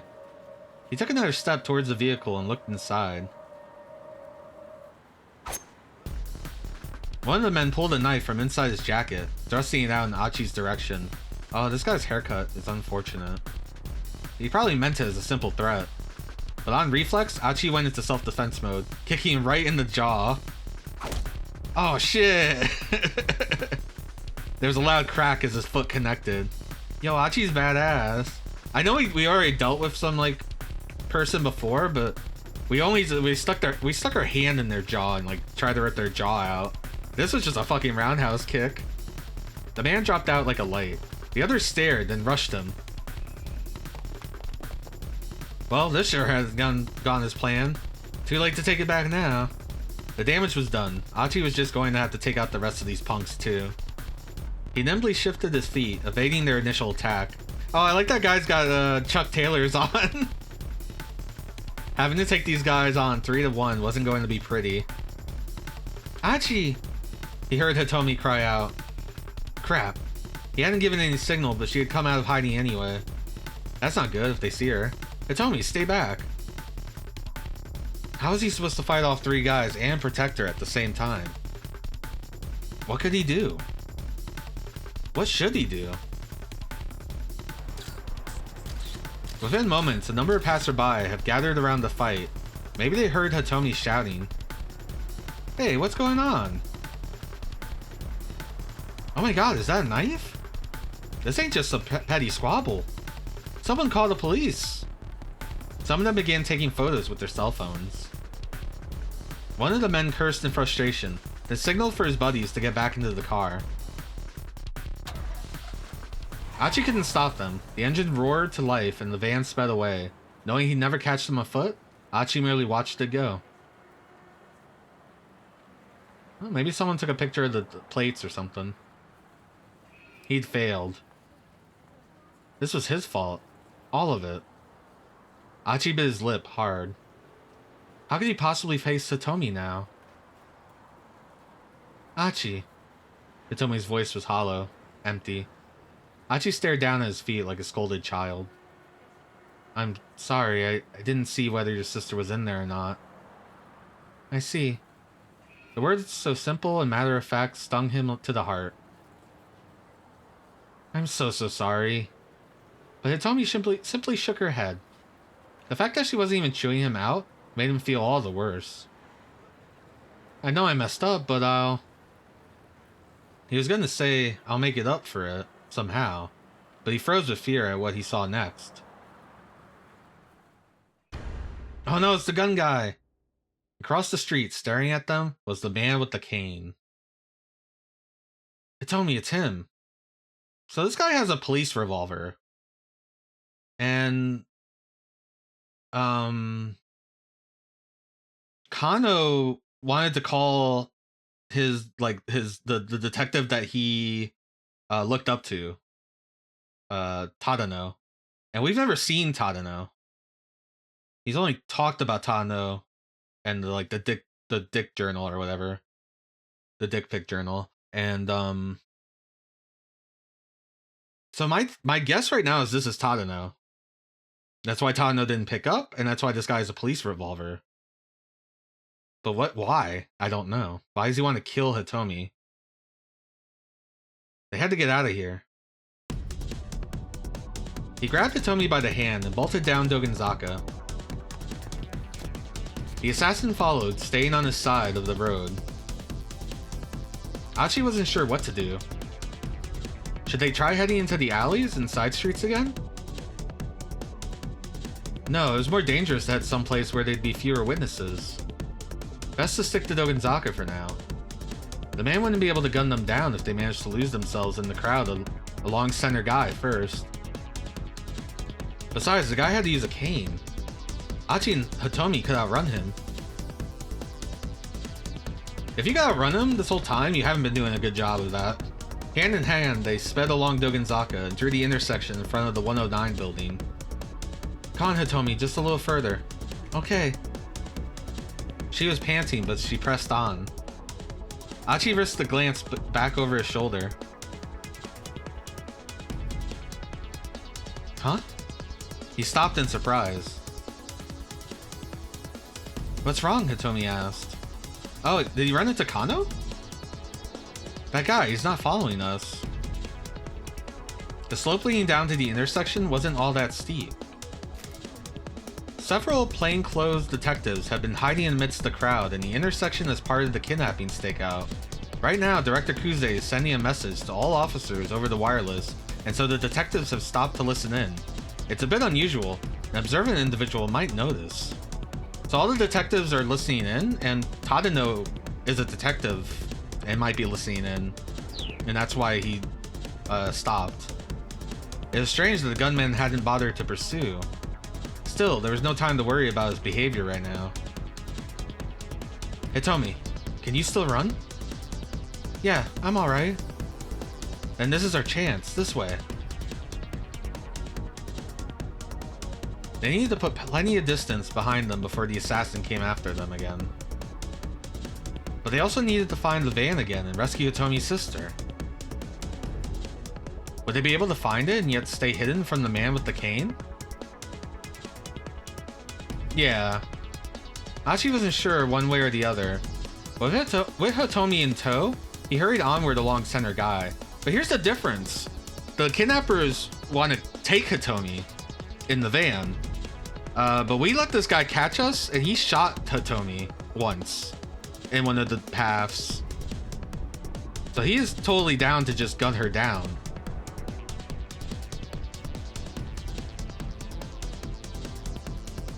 Oh, is this the fictional idol? That's good.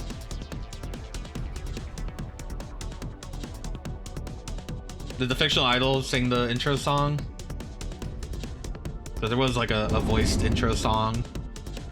I think it was someone's ringtone also or something. Oh no, someone was listening to it on a boombox. Okay. Alright, so we hit Achi's end. We've hit Kano's end. We just jumped from there. We haven't been back to Asawa. Tama's back to being to be continued.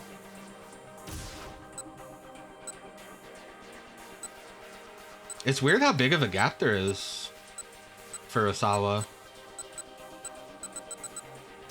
I mean, let's go back to Minorikawa.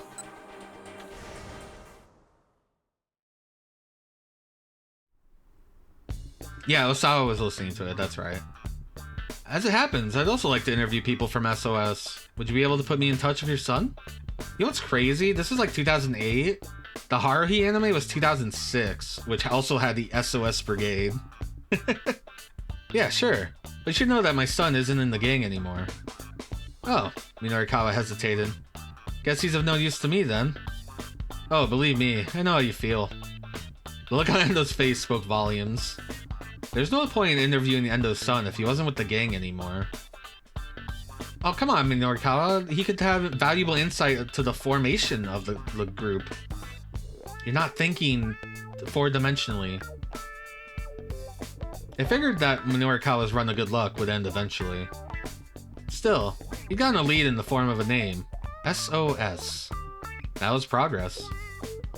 Alright, so back to the matter at hand. He flipped through his notepad back open. What did you decide to do about all these juvenile delinquents?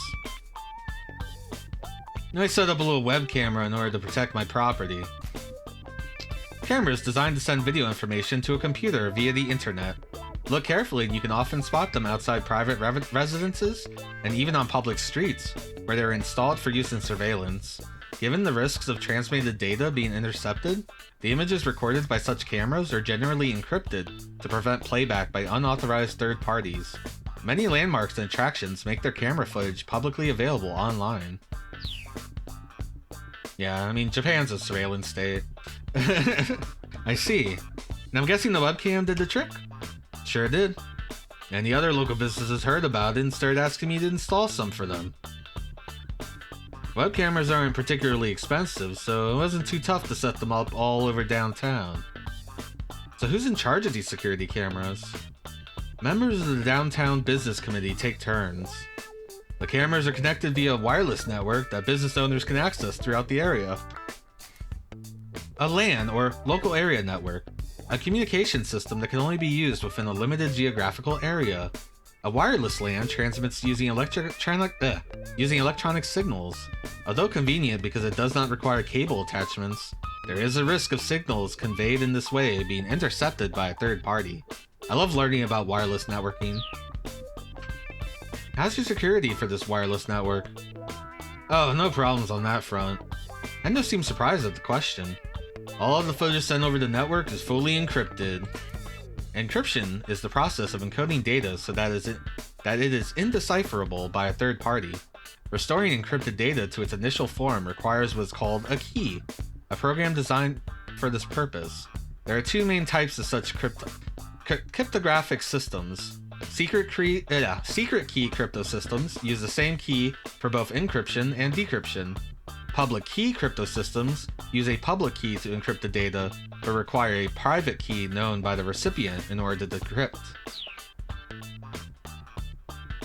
Yeah. But still, people can't feel too good about being recorded on camera without their knowledge, don't you think? Minorikawa asked. The shopkeeper's expression darkened. We hope to strike a balance between crime prevention and protecting individual privacy. And who determines what that balance is? Norikawa let a note of challenge slip in his voice. That would be me.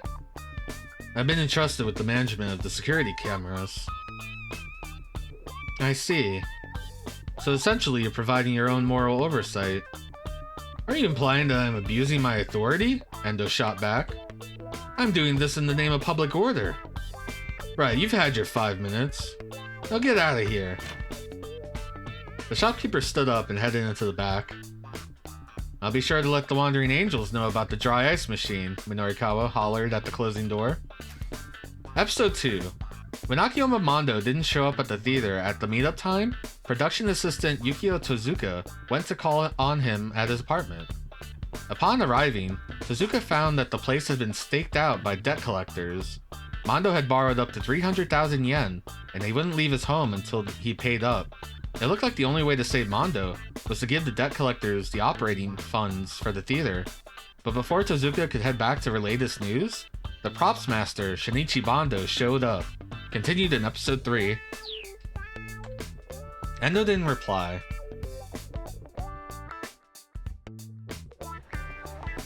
Minorikawa had gotten enough of the story to put an article together, so he decided to hurry to a coffee shop and get started on some copy. He was making his way down along Dogenzaka when his cell phone rang. The incoming call displayed showed Chiaki's name. Chiaki, what's going on? Oh, it's no use. She sounded like she was on the verge of tears. What's no use? I can't do this. I just can't talk to people passing by on the street. What? Why not? It's just that everyone seems so busy when they're walking past. If I try to interrupt them, they're gonna be all mad at me. Well, who the hell cares if they get mad? Minorikawa was ready to start ripping his hair out. I don't want them to be mad at me, she whimpered again. Well, this wasn't about what she wanted, was it? She was supposed to be working, not whining. Look, Chiaki, you need to get me those interviews, period. Do I make myself clear? He hung up before she could squeeze in an objection. Yeah, Chiaki's real for that. But maybe she's not in the right, the right job. Damn it, Minorikawa muttered. That's what I needed. One more thing to worry about. He pulled out his hair a few times, then cast his word gaze in the direction of Shibuya Station.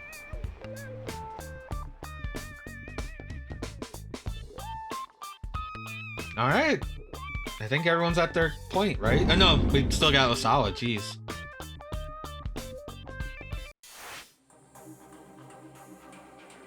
Oh, sorry. Wanted to get a drink. Now, I think this choice wouldn't change anything in Osawa's thing. It might have provided us a lot of information. We kind of know what the struggle of the family is right now, with Osawa wanting to move to America to get more funding for his work. But that would leave, you know... His wife is the daughter of the head of the company that he works for, and they don't want to let him go, kind of thing. Anyway, did Makino authorize the trials? Okay, there's the fake idol in the CD.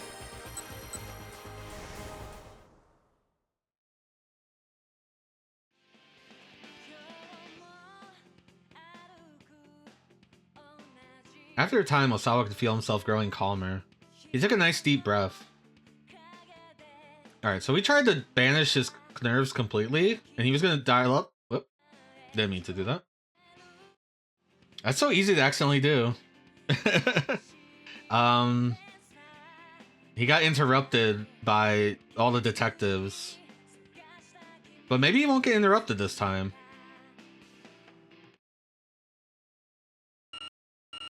Okay, it's not letting me do that. First, he took a nice deep breath. Oh, no.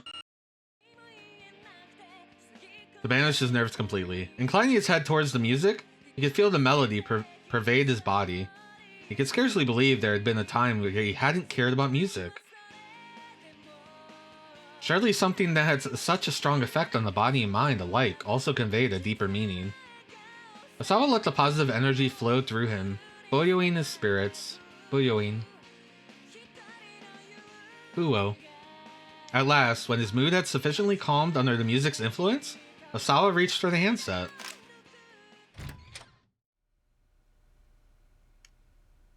Oh, Mr. Osawa, did you have to make a phone call?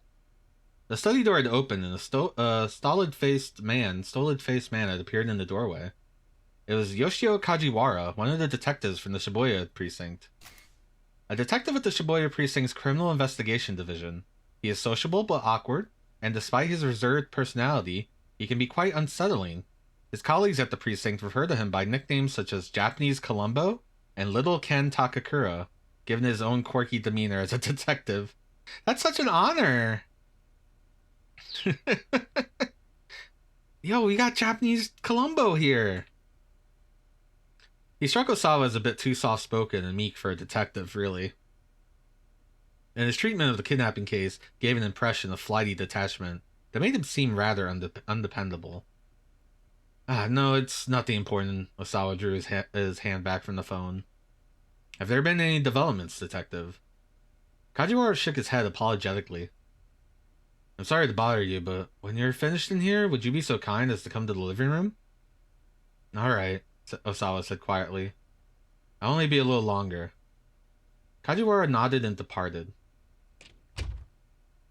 He took a nice deep breath, and then he dialed up Makino. Okay, so we do get to make the phone call. That's because there isn't anything urgent to pull him out of this. Has there been any progress? Makino asked as he picked up. His voice was somber.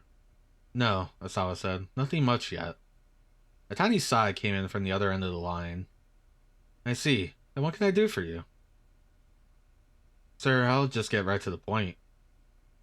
Have you conducted clinical trials using the antiviral drug? Makino didn't respond right away. What makes you think that? He asked at last. Osawa described the emails he'd received. When he'd finished, Makino let out his breath in surprise. Not over the phone, he said. We'll discuss this in person. I'll head over to your place when I'm done here. As soon as possible, sir. As soon as I can manage, Makino said. You're not the only person who's busy. That didn't go well. With that, Makino hung up. There was no doubt about it then.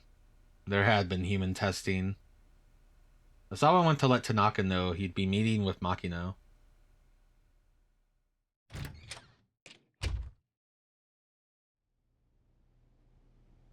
Kajiwara stood in the hallway.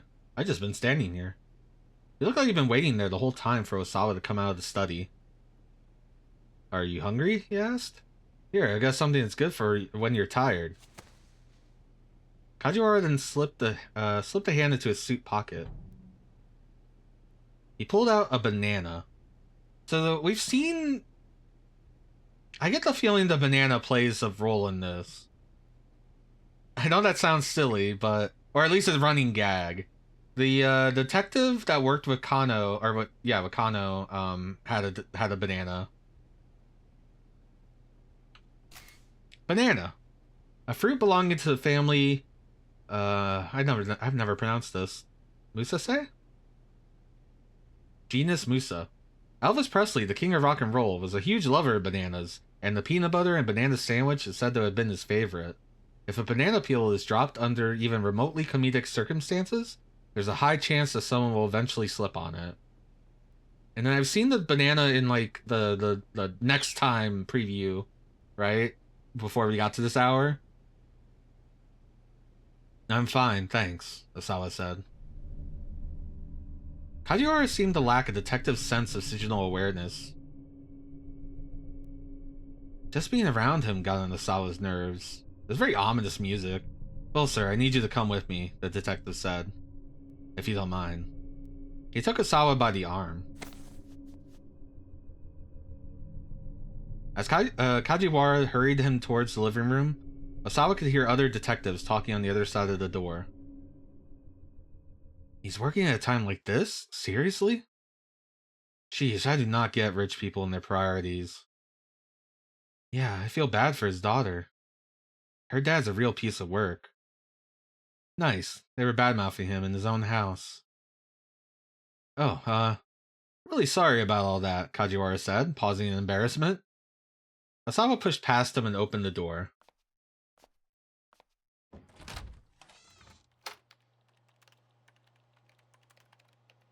A number of police detectives had holed up in his living room.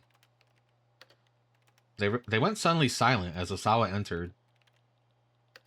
So tell me, he said sarcastically, would you rather I stay here weeping as I watch this disaster unfold? The detectives winced and grimaced. Forgive me for not being a perfect father, he added, his hostility building.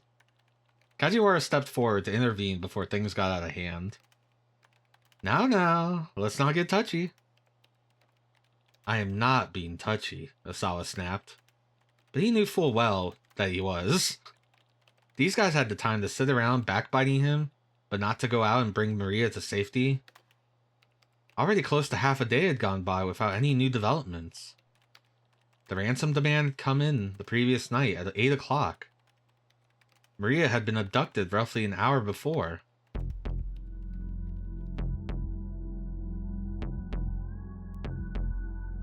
Tomorrow, 10 a.m., by Hachiko in Shibuya. Have the sister Hitomi bring 50 million yen. If not, the girl's life is forfeit. The kidnapper called only once, so the police were unable to run a trace. I'll do it, Hitomi said. Anything for my sister. She didn't hesitate in the slightest at the suggestion that she make the ransom handoff. Osawa was staunchly opposed to the idea, but the police were of the opinion that it was better to acquiesce to the kidnapper's demands. Ai's reaction, on the other hand, baffled nearly everyone. We don't have 50 million just lying around. Are the police going to be putting that together for us? Kajiwara stepped in to reassure her. If it comes down to it, the police will be able to help raise the money. Okay, go ahead then. Do it. We need you to pay it back afterwards, though, of course. Well, then what's the point of that? Ai's voice spiked up to a piercing shriek. Calm down, Osawa told her. You're making a scene. I turned away in a huff. It's alright, detective, Osawa continued. I'll talk to the bank first thing tomorrow morning and figure something out. At that, I stormed out of the room. Kajiwara bowed his head several times in apology. So she didn't want to pay the money at all. Which seems weird because her daughter is kidnapped. As soon as Hitomi had made contact, well, apprehend the suspect and take things from there. What? Hold on, won't that put Maria in danger? If we let the kidnapper get away with the money, we have no proof that he will return the hostage safely afterwards. There was a certain logic there, Osawa had to concede. I see, he said. So you're saying that catching this guy will be easier for you if he keeps my daughter hostage? No, that's not what I was implying at all. Kajiwara wiped the sweat off his brow and bowed profusely. At least, I promise we'll get your daughter back safe and sound, Mr. Osawa. Obviously, there was nothing to be gained from further challenging the detectives. It seems like Ai is very much, done with this family. Alright then. I'll let the police do their job. Osawa bowed even lower than Kajiwara had.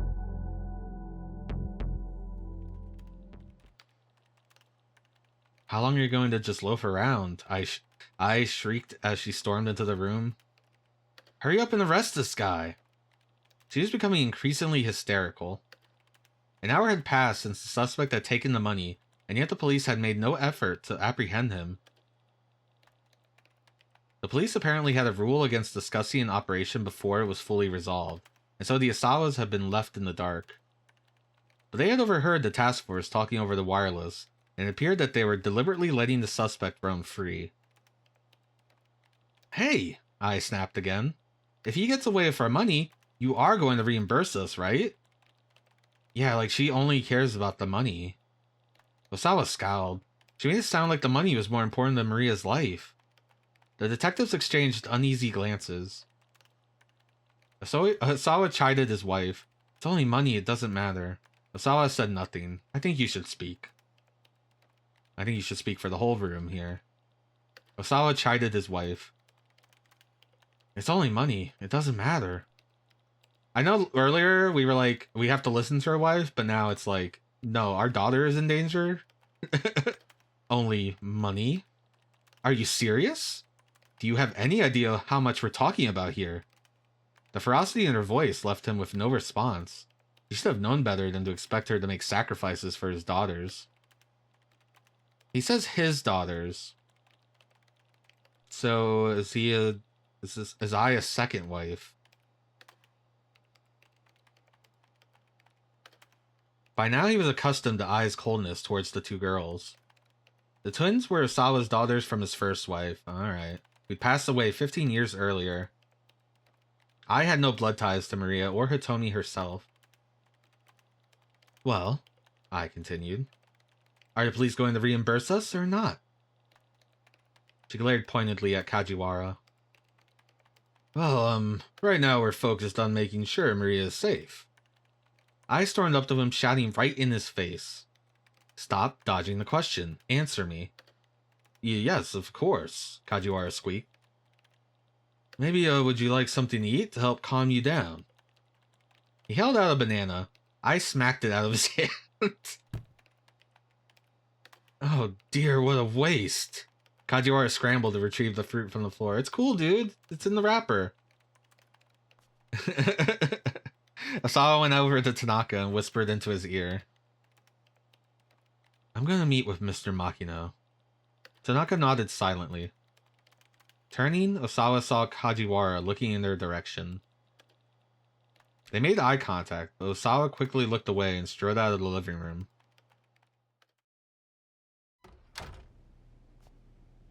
Kajiwara followed after him. Excuse me, Mr. Osawa? Yes, what is it? The detective fussed sheepishly with his hair and forced a smile.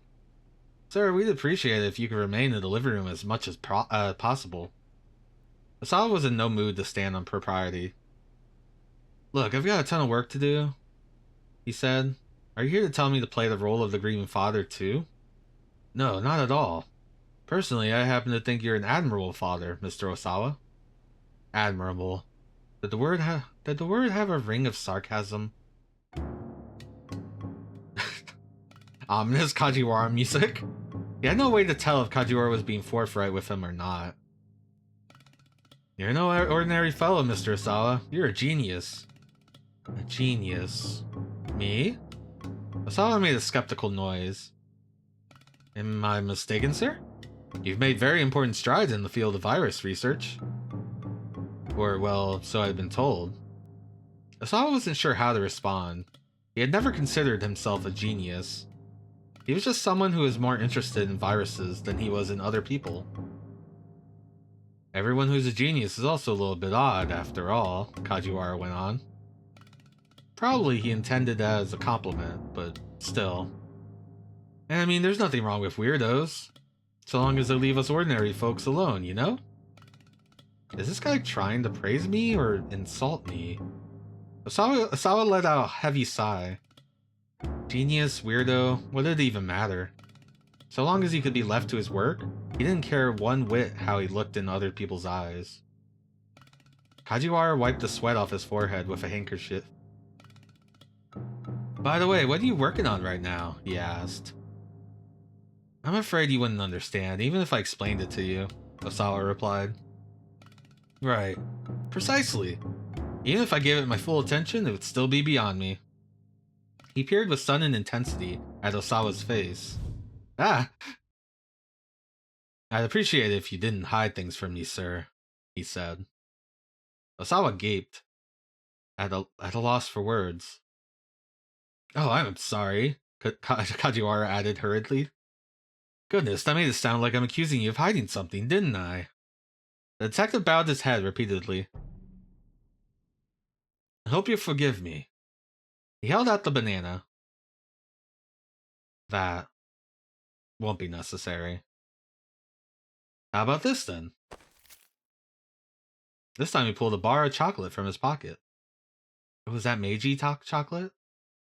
No, thank you. Does this guy just carry an endless food supply wherever he went? Oh my, Kajiwara murmured. You geniuses really are tough to sort out. He inclined his head, mumbling to himself for a moment. What can I get for you then, sir? What I really like is some time by myself. In a daze of exasperation, Osawa felt his way to his study. Locking the door, he finally let out the breath he had been holding. Then his eyes alighted on the bookshelf against the wall.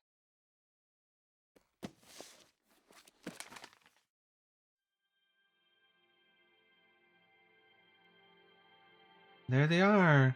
He pulled out a photo album and began to flip through it. There were pictures of his daughter's grade school enrollment ceremony. Their mother had already passed away from illness, so Osawa had taken the girls himself. He remembered that after the ceremony, Hitomi had come down with a fever. Hitomi had been rather sickly as a girl, falling bedridden at the drop of a hat. Maria, by contrast, had been lively and energetic, quite the handful. Osawa had found it remarkable that their personalities could be so different, despite them being twins. He flipped further into the album. There was a picture of the three of them at their grade school graduation. Maria was looking away from the camera. Osawa felt like someone had stabbed a dagger in his heart. His daughters? Or virology? Which truly concerned him more? Which did he truly love? It was ridiculous to try to compare the two. He'd know the answer before he even asked himself. Even so, human emotions were complicated. and sometimes made people act inconsistently. One of the consequences of that was this photo album. This was the last photo he had of Maria. Yeah, I mean, they lost their mom. Osawa's probably always focused on work. Hitomi seems to be ill a lot, which I wonder if that also drove Osawa to dive into his work more often. To, like, help Hitomi. Which might maybe leave Maria feeling left out. He searched and searched through the rest of the album, but she was nowhere else to be found.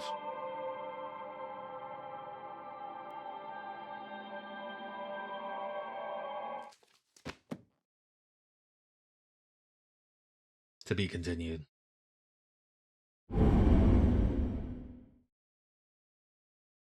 And then, of course, you know, the second wife doesn't seem to give a shit about them.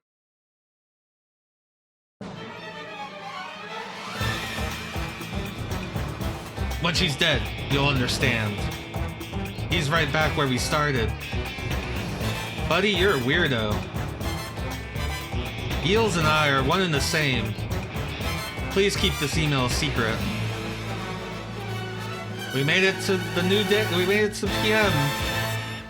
We made it to 12 to 13 o'clock.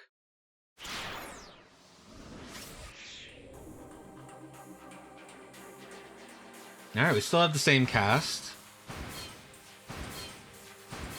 Let me look how long we've been at this. We've been at it for 2.5 hours, so we can go another hour and a half, 2 hours, I think.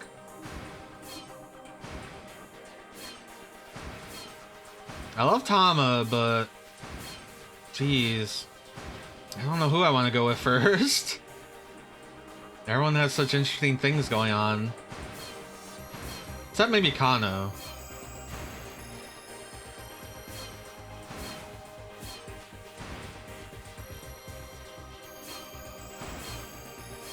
Let's do Minorikawa. Point! Minorikawa stood at the sidewalk weighing his options. Chiaki's phone call had thrown him for a loop.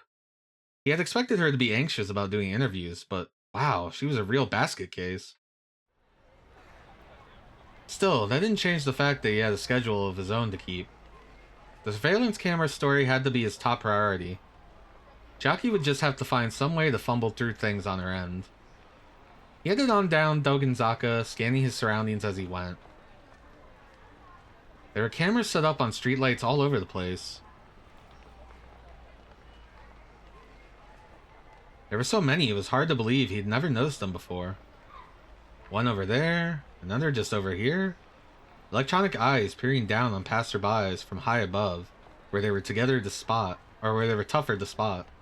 Just how are the people who came to Shibuya reacting to the situation? Hey, you there! Minorikawa called out to a man riding by on a bicycle. Hey, you, stop! I just noticed Minorikawa's, like, suit under the jacket. I mean, his shirt looks good as hell. The man brought his bike to a sudden stop. It's that guy. Taisei Yasuda, proprietor of a knick-knack shop in Udagawa-cho. Roughly 30 minutes earlier, while he was wandering along the JR tracks picking up lost and abandoned items, Achi foisted off his trash onto him, and so he's in a bit of a foul mood. Since then, he's been going along on his bicycle, still picking up things from the roadside. There's a trunk on the backpack of his bike where he stores his finds. Huh? What's the matter? Hi, the name's Minorikawa. I'm a freelance writer. Okay. I'm just doing interviews for a magazine and I'd like to talk to you. A magazine? Which one? 4-Star General Gossip. Minorikawa did his best to sound proud. Oh, well, I'm actually in a bit of a hurry here. Minorikawa soldiered on. See that? He pointed at one of the nearby surveillance cameras. What? The man asked. The blimp? Blimp. A massive blimp was indeed drifting slowly overhead. A type of aircraft that floats using the lift provided by an enormous envelope filled with lighter-than-air gas. This envelope, the balloon, is often used for corporate advertising. This particular blimp has been puttering about the skies above Shibuya since last night. It's a good blimp. No, the camera. The camera watched them both in uncaring silence. Oh, that. What about it? What do you mean, what about it? Those cameras have been installed all throughout Shibuya. They're taking in anything and everything. Privacy be damned. A shocked pallor came to the man's face. Oh, really? He muttered uneasily to himself. I guess I should be careful next time I go picking stuff up. Hey, what are you talking about? Minorikawa asked. Oh, nothing, just stuff. Way to dodge the question entirely. Anyhow, I think there are some good things about the cameras too, the man said hurriedly. Oh? Minorikawa asked, such as? Well, I mean, they must have helped catch some crooks, right? Yeah, I think you're right about that. Oh, I am. The man looked shocked to have his own statement confirmed. Are you hiding something from me? Huh? No, nothing in particular. The man shook his head vehemently. Nothing at all, really. Oh, whatever, Minorikawa said. In any case, even if the cameras are helping in arresting criminals, there are some places where people just don't want to be watched. What? For instance, how would you like it if someone set up a security camera inside your home? What do you mean? I mean, a burglar might try to get into your home. If you had a security camera, you could be alerted right away. Isn't that a kind of extreme argument? Nope.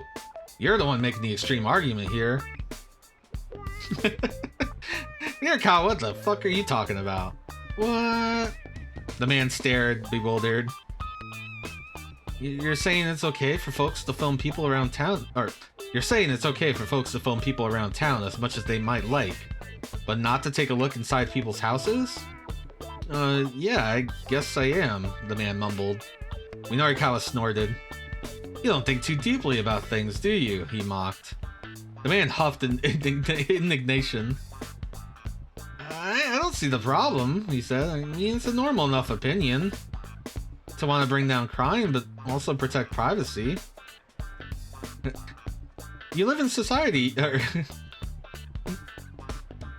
You're not sure this is an interview? He's grilling this guy. Well, yes, so? So if they're just going to set up cameras around town, I'm okay with that. Minorikawa grinned inwardly. You're being naive, he said. Way too naive. Naive about what? By now the man was getting worked up. Once you start lecturing people, Once you start letting... Jesus. Maybe it's late. Once you start letting people watch you some of the time, you'll eventually let them do it more and more. That's how the world works. A simple change of camera angle is all it'll take to steal the last traces of your privacy away. I mean, they both got points. That's kind of funny coming from you. Doesn't 4-star General Gossip get all of its scuttlebutt by invading the privacy of others? Says, when are you people concerned with personal privacy? Meaning what exactly? Minorikawa asked. You know damn well what I mean. Have you no shame? I've got nothing to be ashamed about, Minorikawa exclaimed. If some celebrity scandal breaks, I'll write it up in the form of a top-class, socially conscious expose. That's the Minorikawa seal of quality. The man rolled his eyes. Please, as if anyone's ever heard of that. Your everyday freelance reporter would say something about how security firms have no right to use cameras to disrupt personal privacy. But not me, oh no. I'm the only guy who'd write a first-class piece on the subject. And you want to know why? The man's only response was a doubtful look. Because privacy only exists for me to utterly demolish it. That's good. I took a screenshot of that. Minorikawa finished with a prideful grin. That's nothing but journalistic arrogance, the man railed. Oh yeah? Yeah, I'd rather have surveillance cameras any day, if the alternative is some weird gossip piece. This time Minorikawa didn't have a handy retort. An awkward silence descended over the pair. Right, I see. Minorikawa muttered to himself as he busily scribbled in his notepad. The man was visibly taken aback. Thank you for your cooperation, Minorikawa said at last. You gave me some good stuff. He held up a hand to forestall any angry retort. I love the giant-sized safety cones that they have. I don't know if other countries have them. I've never seen them in America. I always see them in Yakuza games because they're a fun weapon in those games. I realize I probably got you a bit riled up. You'll have to forgive me. You'll have to forgive me. There's no other way. What? The man peered up at Minorikawa in disbelief. Oh, he's also wearing Chucks, I just realized. It's just my interview style. Sorry, I know it's a little unorthodox. Buddy, you're a weirdo, you know that? The man said. Yeah, I hear that a lot, Minorikawa laughed. Can I go now? Sure, I'll quote you as passerby A in my article. Sure, whatever, the man muttered. He quickly sped off on his bicycle. It's just that easy. Minorikawa now had some material for a surveillance camera piece. He wanted to organize what he'd managed to put together so far. He decided to head towards his next interview location, keeping an eye out for a cafe where he could stop to work on his copy. He used the map included in the project proposal to guide him. It was hard to read the words and make out details, but it looked like the Nokane building, where the Burning Hammer demo was being held, was just down Center Guy. There was no indication of which floor the event would be held on, however. That made him a little anxious, but he'd probably be able to find someone to point him in the right direction once he got to the building. He spotted a cafe up ahead. This is a different cafe. Coffee, please, he shouted as he strode inside. He slumped down in an open chair. Hopefully he'll be able to hole up in here until 1 o'clock working on his article. If he couldn't have it done by then, finishing the whole issue by the end of the day would be a tall order. He pulled a cigarette from his overcoat as he waited for his computer to boot up. Having a smoke was Minorikawa's little trigger for going into writing mode. The state of being in a mood to write some text. As Minorikawa goes about his job, he switches between writing mode, interview mode, food mode, and sleep mode. When busy, he'll sometimes go into writing mode and food mode at the same time, sometimes even straying into sleep mode in the midst of a food mode. When he's even busier, he'll eat and write mid-interview while nodding off. This is known as ultimate mode. He has a power beyond. He stuck the cigarette in his mouth and lit it up. With the first heavy draw of smoke, he felt his mind focus. The rough idea of his article came to his head, nearly fully formed. All he needed to do now was to get it all written down. Finally, his laptop finished booting up. Took you long enough, pal, he muttered to the computer. His hands leapt to the keyboard like predator pouncing on his prey. This is typing music. I think this is the song we got introduced to him with, so I think this is his theme song. In a matter of moments, he had hit his stride. His fingers clicked away. One by one, lines of text filled up his screen. Gitanes. A waitress stepped up beside him. Excuse me, sir. But Minorikawa was in writing mode. He didn't even hear her. Sir? Sir, I beg your pardon? Again, Minorikawa was deaf to the waitress's attempts to get his attention. Sir, excuse me. The waitress smacked the table. Quiet, Minorikawa snapped. He slammed the table right back. Don't interrupt me while I'm working. Not if you know what's good for you. The waitress didn't so much as flinch. She leaned in aggressively, getting right in Minorikawa's face. This is Ikumi Omiya, an employee at Collabo Cafe. While appearing cute and demure at first glance, she's quite strong-willed and frightening when angry. She works nights at a place called the Scolding Pub, where customers rent private rooms in which they are scolded at length by attractive girls. One middle-aged businessman once told her, "Your face looks simply marvelous when you're angry." Sir, I hate to bother you, but I have to ask you to please refrain from smoking. Minorikawa blinked. Huh? This is a non-smoking establishment, sir. No smoking, Minorikawa asked. The cigarette bobbed in his mouth as he spoke. The waitress pointed sharply to the sign on the wall. The words "no smoking" were spelled out clear as day. We ask the patrons please not smoke so that other customers can fully enjoy the aroma of their coffee. The waitress threw herself up in an arrogant triumph. A woman sitting at the table next made a face as she tried to fan the smoke away with her hands. Customers all around the shop were glaring at him. You guys don't know the first thing about the aroma of coffee, Minorikawa scoffed. The scent of coffee only truly comes to life amidst the choking stench of tobacco smoke. The waitress's only response was to jab her finger again. Now she's the one pointing, but this time she didn't point at the sign. She pointed to the door. Sir, if you're going to smoke, please take it outside.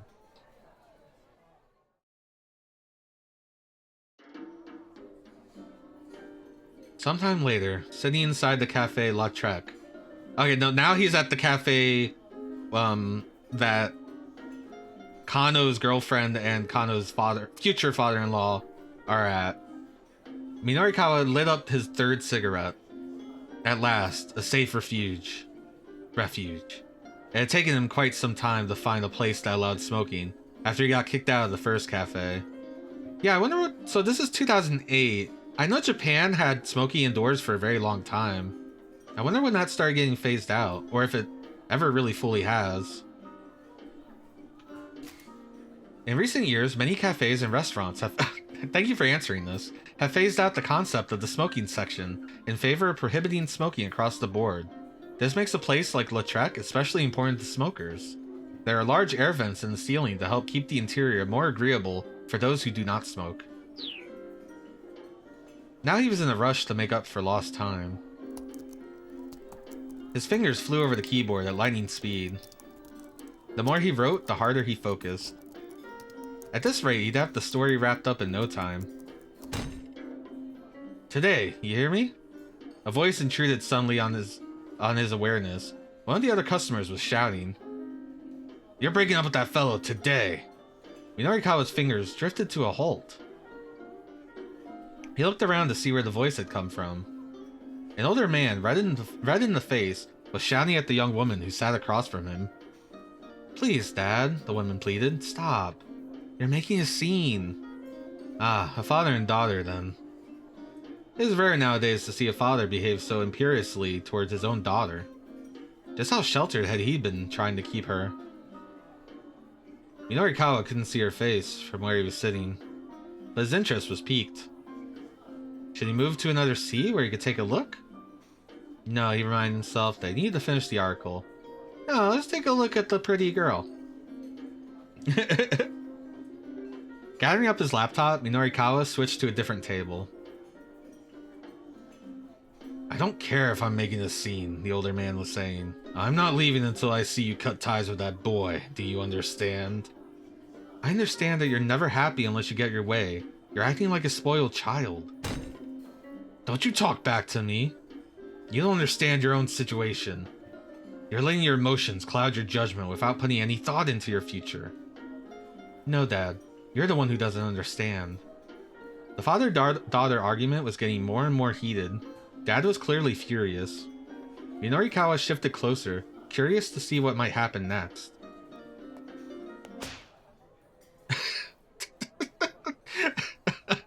Then he saw the daughter's face and gasped out loud. Oh, hey, I know you! Wait, you're on TV, right? The father scowled up at him. You must be mistaken, he said gruffly. No, I'm sure of it, Minorikawa said.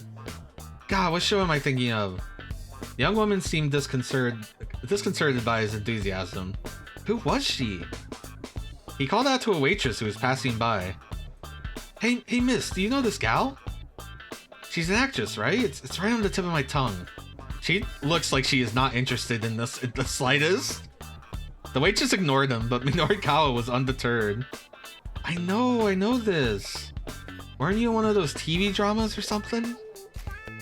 Minorikawa is probably thinking of a series starring Masami Nagahama, possibly Operation Kolkhoz, The Last Frenchman, Touched by a Tuna, or Sailor Moon Pies, all of which received higher viewer ratings and are fondly remembered in the public consciousness.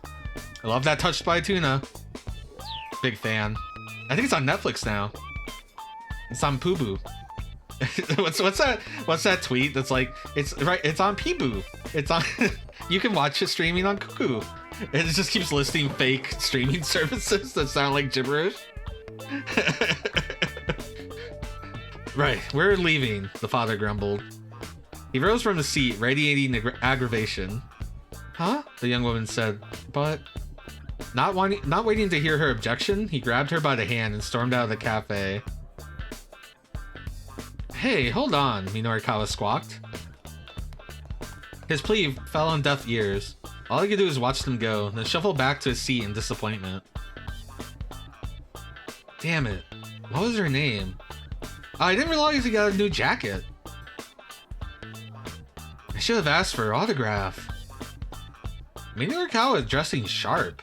Mumbling under his breath, Minorikawa went back to typing.